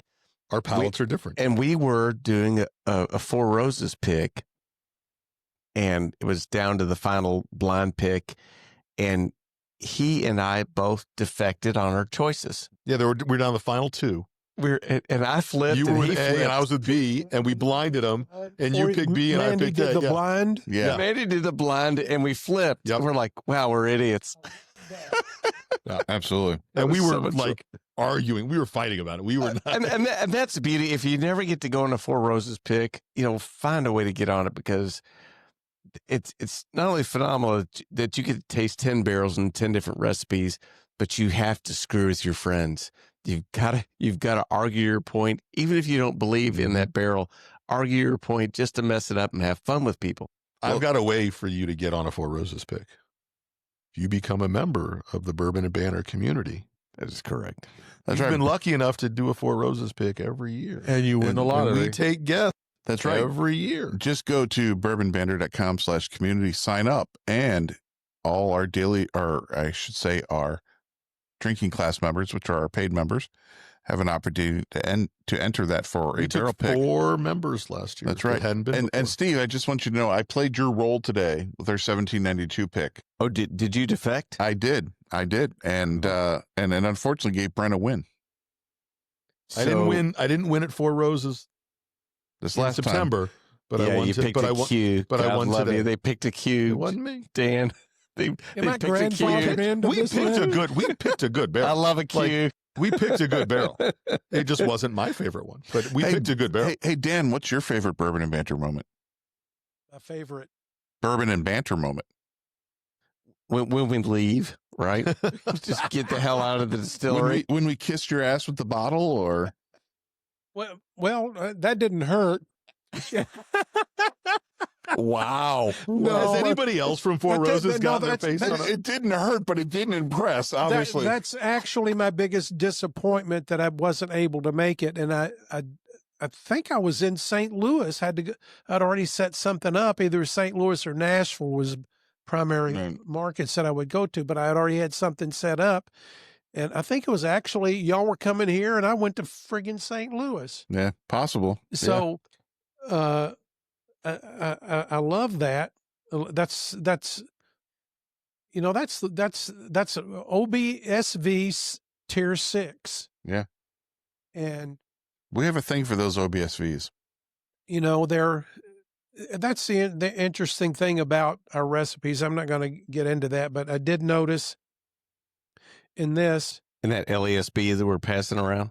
That OESV. Is that this year's? This is the LESB from 2025. Yeah. Yeah, So right. that- Has that- everybody had this yet? which is back to pour the some. core of the recipe. Well, that Split it. OESV is such an interesting recipe, and that's why you can never. These are like cocktails, to be quite honest. So OESV, it's the 20% rye mash bill, V yeast strain, which is lighter. Mm-hmm. So that's the way you've got to think about these things, is that it, for whatever reason, that just works for younger whiskeys, older whiskeys. It doesn't make any difference what tier it was. That the OESVs from about 3 or 4 years ago, I forget the P Warehouse. Mm-hmm. Every one was spectacular Out of P? out of P Out of P. Warehouse. Were those the ones we kept picking? I don't think so. I don't think we ever had a P, but we kept No, picking the OBS. And that's OBSVs. one thing OBSV, that yeah. gets overlooked in all of this is you just get a special run of whiskey. Nobody really understands why it happens. So it's those When you say a special run, are you talking about when the private picks? no, just one consistently pick? special recipe, you get a special run. It doesn't make any difference what warehouse they put it into. Yeah.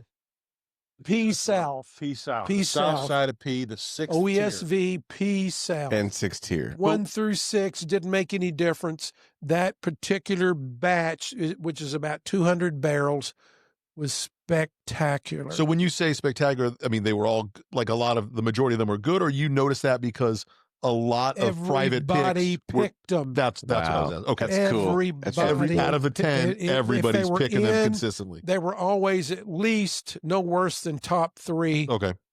but more than likely they were picked. They were just friggin' delicious. Didn't make any difference. That's the best barrel of Four Roses I've ever had. Outside Which of one? the PS run he's talking about of okay. OESV, All right. outside of the Al Young bottle, Right. the single barrel that I got, my grandmother passed. I was going back to New York for her funeral, and I stopped in at Ray's place in Indianapolis, Okay. and Rule in. yeah, the Rural Inn. They had just released it the night before, and I happened to grab a bottle. There was one bottle limit, and I grabbed that, and that was a PS 6th tier, 130 proof, the highest proof Four Roses Right. I've ever had. That's hands down. We've had some great barrels, but that's the best single barrel pick I ever had, and the best Four Roses next to the Al Young bottle. All So right, I'm going to mention one thing. Yeah. The question was most memorable moment, and I've had in bourbon, so I've had a bunch, to say the least. But there are 2 that stands out, and I'm not going to repeat one of them. The Jimmy Russell. If they distilled it right the first time, they wouldn't have to do that. Talking about Jack, it was. He's talking about The maple charcoal. Yeah, right. 2000. Well, the other that stands out, of course, because Jimmy is just such a lovely human being. But the other thing was 1995. So this is when it really started galvanizing to me where the industry was going. We had launched a small batch collection, but Beam was having their 200th anniversary, 1774 to 1994. We took Beam to 100,000 cases that year. So we had a big barbecue. Booker was around still and had a big barbecue at his house. So we're there, and he's got grills going just out the wazoo. And so he gets up and just thanking us all. Now, his garage back behind the house was a full kitchen. And then that 6-sided smokehouse he had back in the back, I've got some already. That 6-sided smokehouse he had in his backyard. Yeah. It's hanging enough meat to feed the Russian army for 3 winters. So, but he gets up, and again, it was after playing second fiddle to Brown Foreman for forever. Right. No, we blew past them after they changed the formula on, after it was no longer bourbon on Early Times, which is whatever. A travesty. Yeah, travesty, absolutely. I've got a whole diatribe on the Early Times thing. So Booker's up there, so he flips open one of the grills, and he's got a bottle of Booker. Fellas, I appreciate what y'all done for me, and we're going to celebrate it with some bourbon and beam. So he takes this bottle of Booker and just slings it over the grill, and there's just a Fireball. It's just everybody went fucking nuts. Nice. It was the best thing in the world. So that really stands out. Taking Beam from when I started in 1980, Beam was doing about 20,000 cases a year to 100,000 cases by Of 95. white? Yeah, white label. Holy cow. It's a 3 million case brand right now. Oh, Beam now is like, there was 4 million back then worldwide. But are you talking about the country?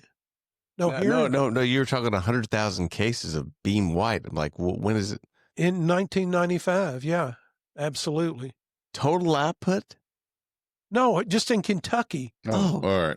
It's We different. Thank you. did 100,000. That'll be that moment will be edited out. I'm Oh sure. yeah, I'm sorry. Yeah, please. Don't Yeah, we check did Dan Gardner. 100,000 What is wrong cases with in you? Kentucky. Don't interrupt your elders. It was that was because of that. That was kind of a milestone for Beam, and got a lot of special memories of Beam. And I got some stories that Freddie. Well, we have more podcasts to come, so don't worry about it. I'm going to shut up here. So, What's your memory, Pop? Your bourbon and banter favorite Yeah, memory? now it's you. You've had time to listen to all this. I've lost more memories than I have. I think we all have at this point. For lots of reasons, but there's a couple things that stand out for me. So I always try to remember where we come from, right? So all of us at some point didn't know shit about bourbon. And when I first started writing Bourbon Banter, right, it was to get people to come on this tour because I wanted this unique experience. Did you do that tour because out of selfish reasons, like you wanted to go do it and put it together? And you just figured you bring people along and then you get it paid for? No, it wasn't to get it paid for. It was, how do I get behind the scenes access and not just the cookie cutter shitty tours they had back then, because they didn't have a lot. But it was for selfish purposes because you wanted. Right. I wanted the behind the scenes access. And I was like, well, if I bring a whole bunch of other bourbon nerds with me, you might get more maybe access. I can do it. And, I didn't know anybody. So I reached out at the time to Mint Julep Tours, which was brand new. And, the owner of that was very kind to me. He's like, listen, he goes, we're fairly new. He goes, we can help you, but it's going to cost money.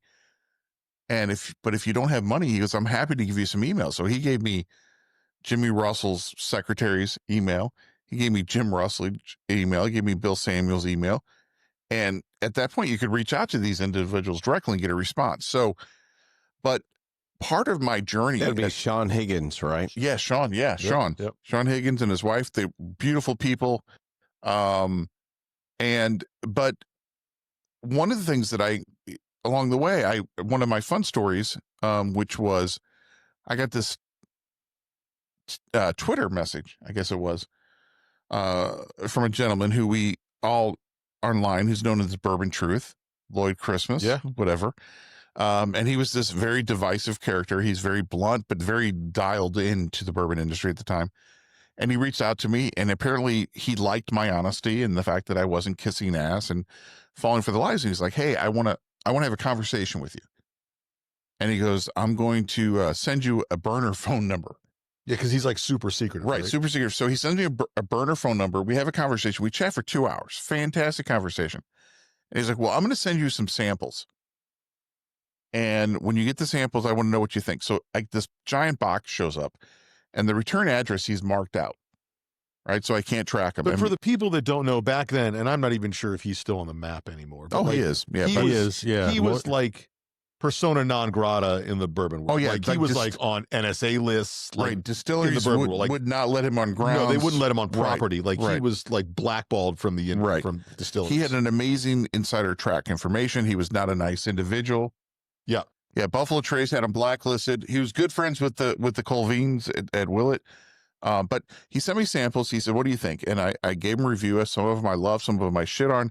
He's like, all right, you passed my test. I'm like, okay, that's good to know that it was a fucking test. And then he goes, I'm going down to Kentucky. I'm representing a store.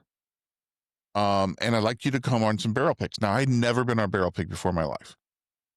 And it was me, him, two other individuals.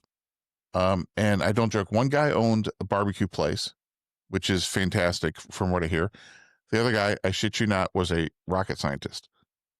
And I pull in. Bill Samuels? No, I pull in to Silver Dollar, and they're having dinner, and I pull in. I've never met these guys, and that's when I first met them. So the next morning, our first stop was Four Roses. Jim Rutledge, and the guy was like, we got to. My Bourbon Truth was like, we have to bring Krispy Kreme donuts. We got to see how this works. So he was insistent we picked up a Krispy Kreme donuts, and we show up at the pick, and I have no idea what I'm doing. I don't even know anything about Four Roses at the time. And there's like these 10 samples, all this shit going on. I was fucking lost as hell. Had a great time, right?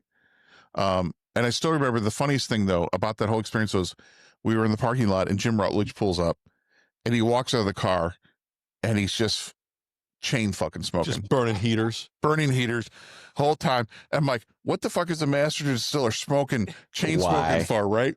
It blew my mind. But anyway, we had a great time. Then we went to Heaven Hill. And Bernie was at Heaven Hill by this time. And we're going to do an Elijah Craig pick. And this is before they had barrel proof. And we taste the samples. And Lloyd comes up to me. He's like, what do you think? And I'm like, I'll be honest with you. I said, none of these taste better than anything I've gotten off the shelf. He's like, I have to agree with you. And I said, do you have to do a pick for the store? He's like, oh, I don't have to. So he's like, but I don't want to piss Bernie off. So he goes to Bernie and says, like, we're going to take these samples back to the store. But they ultimately never bought a sample. They never bought the barrel because for them. It wasn't great. But then the height, and this is like, I'm like a year and a half into my serious bourbon journey at this point. He's like, all right, now we're going to Willet. And he goes, now here's the story. He goes, I'm friend with Drew and his dad, and we're coming, and he's gonna let us taste a lot of cool things, but he says he's not going to sell me a barrel because they got a new bottling line that's stuck in Germany. It hasn't come over yet. You know, they're bootstrapping everything. So Drew takes us, he grabs a little bag with the drill. He takes us through the rick houses. We were some of the first ones to try some of their distillate at about a year and a half old. But when you start going through these legendary rick houses, tasting things, we're about 3 hours in. We get to this last rick house, and Drew's like, let me go squeeze back here between this on the bottom floor. And he goes, Pops, come back here. And I'm looking at this. I'm like, I don't know if I can fucking get into this space, but okay, I'll squeeze in. I take my glass, and he fills up the glass. I squeeze my way out, and I've got this full Glencairn, and I smell it. And I immediately have goosebumps all the way up my fucking arms. I'm like, oh my God. He's like, is it good? I'm like, I haven't even tasted it yet, dude, but it is fantastic. It's pitch black. You know, it was dark in the rick house, but the whiskey was pitch black like oil. Smells like, oh my God. And I tasted it. I was like, this is fucking amazing. Lloyd's like getting real excited. He's like, what is it? Can I taste it? I'm like, yeah, sure, taste it. And Drew goes, hold on, there's another one next to it. Let me get that. So then we pull that sample out. Equally delicious. And he's like, is it good? I'm like, dude, I already told you this. It's absolutely amazing. Best bourbon I've ever had in my life. And Lloyd's like, what is it? What is it? What is it? And Drew goes, well, the first one is a 21-year-old Bernheim wheated bourbon. And the second one was a 20-year-old Bernheim wheated bourbon. Old Fitz, essentially. Yeah, and pre-fire, right? Heaven Hill pre-fire.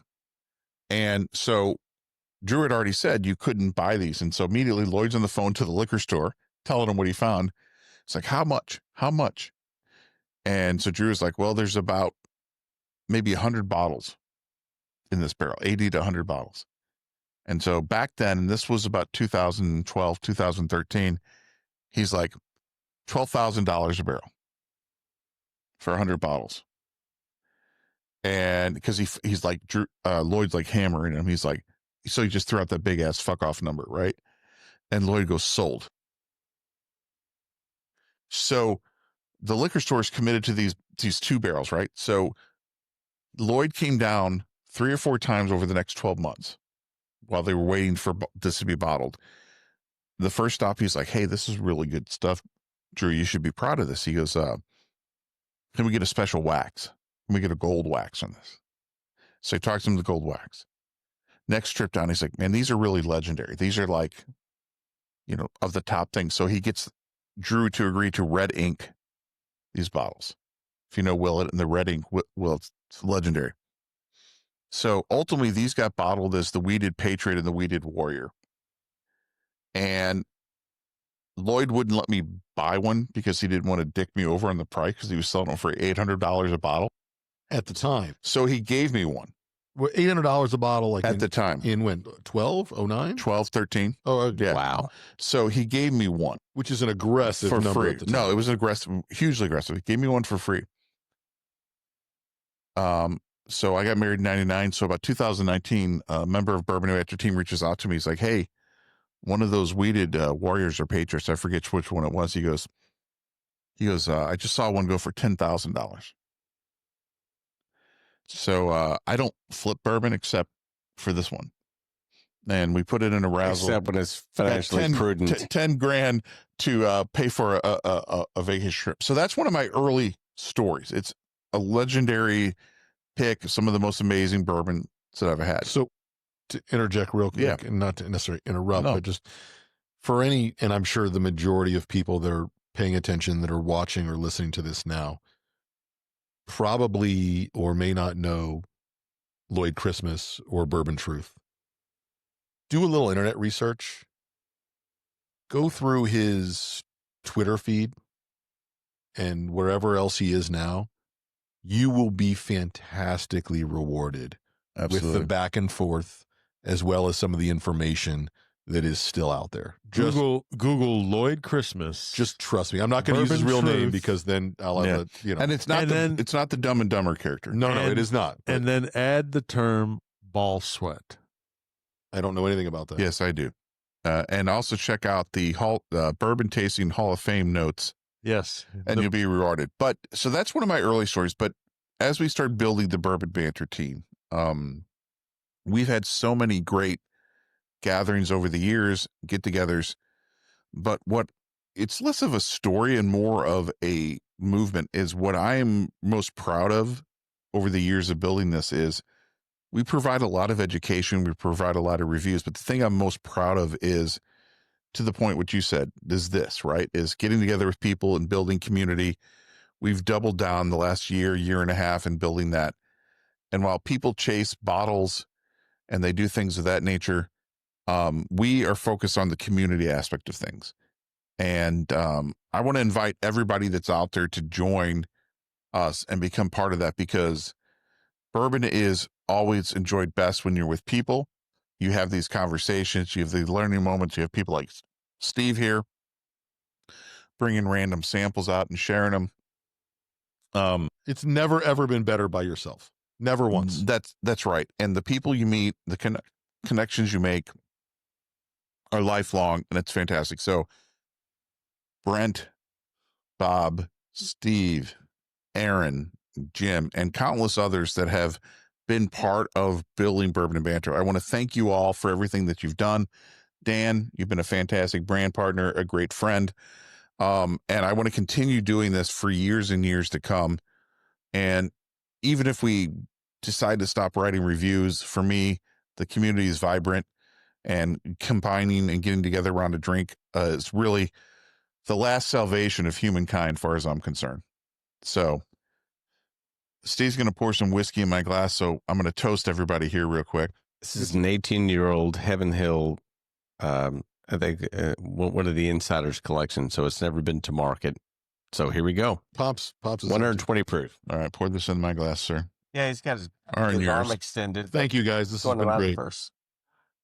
I don't All know how right, much is so left. we're going to wrap this up. Gentlemen, We're going to wrap this up, and then we're going to go outside and That's light right. up the fire pit and Thank fire up you some cigars and continue for this. 14 amazing years, many more to come. And Congrats, Pops. remember, folks, if you're going to drink, Drink curious. Drink curious. Amen. Fantastic.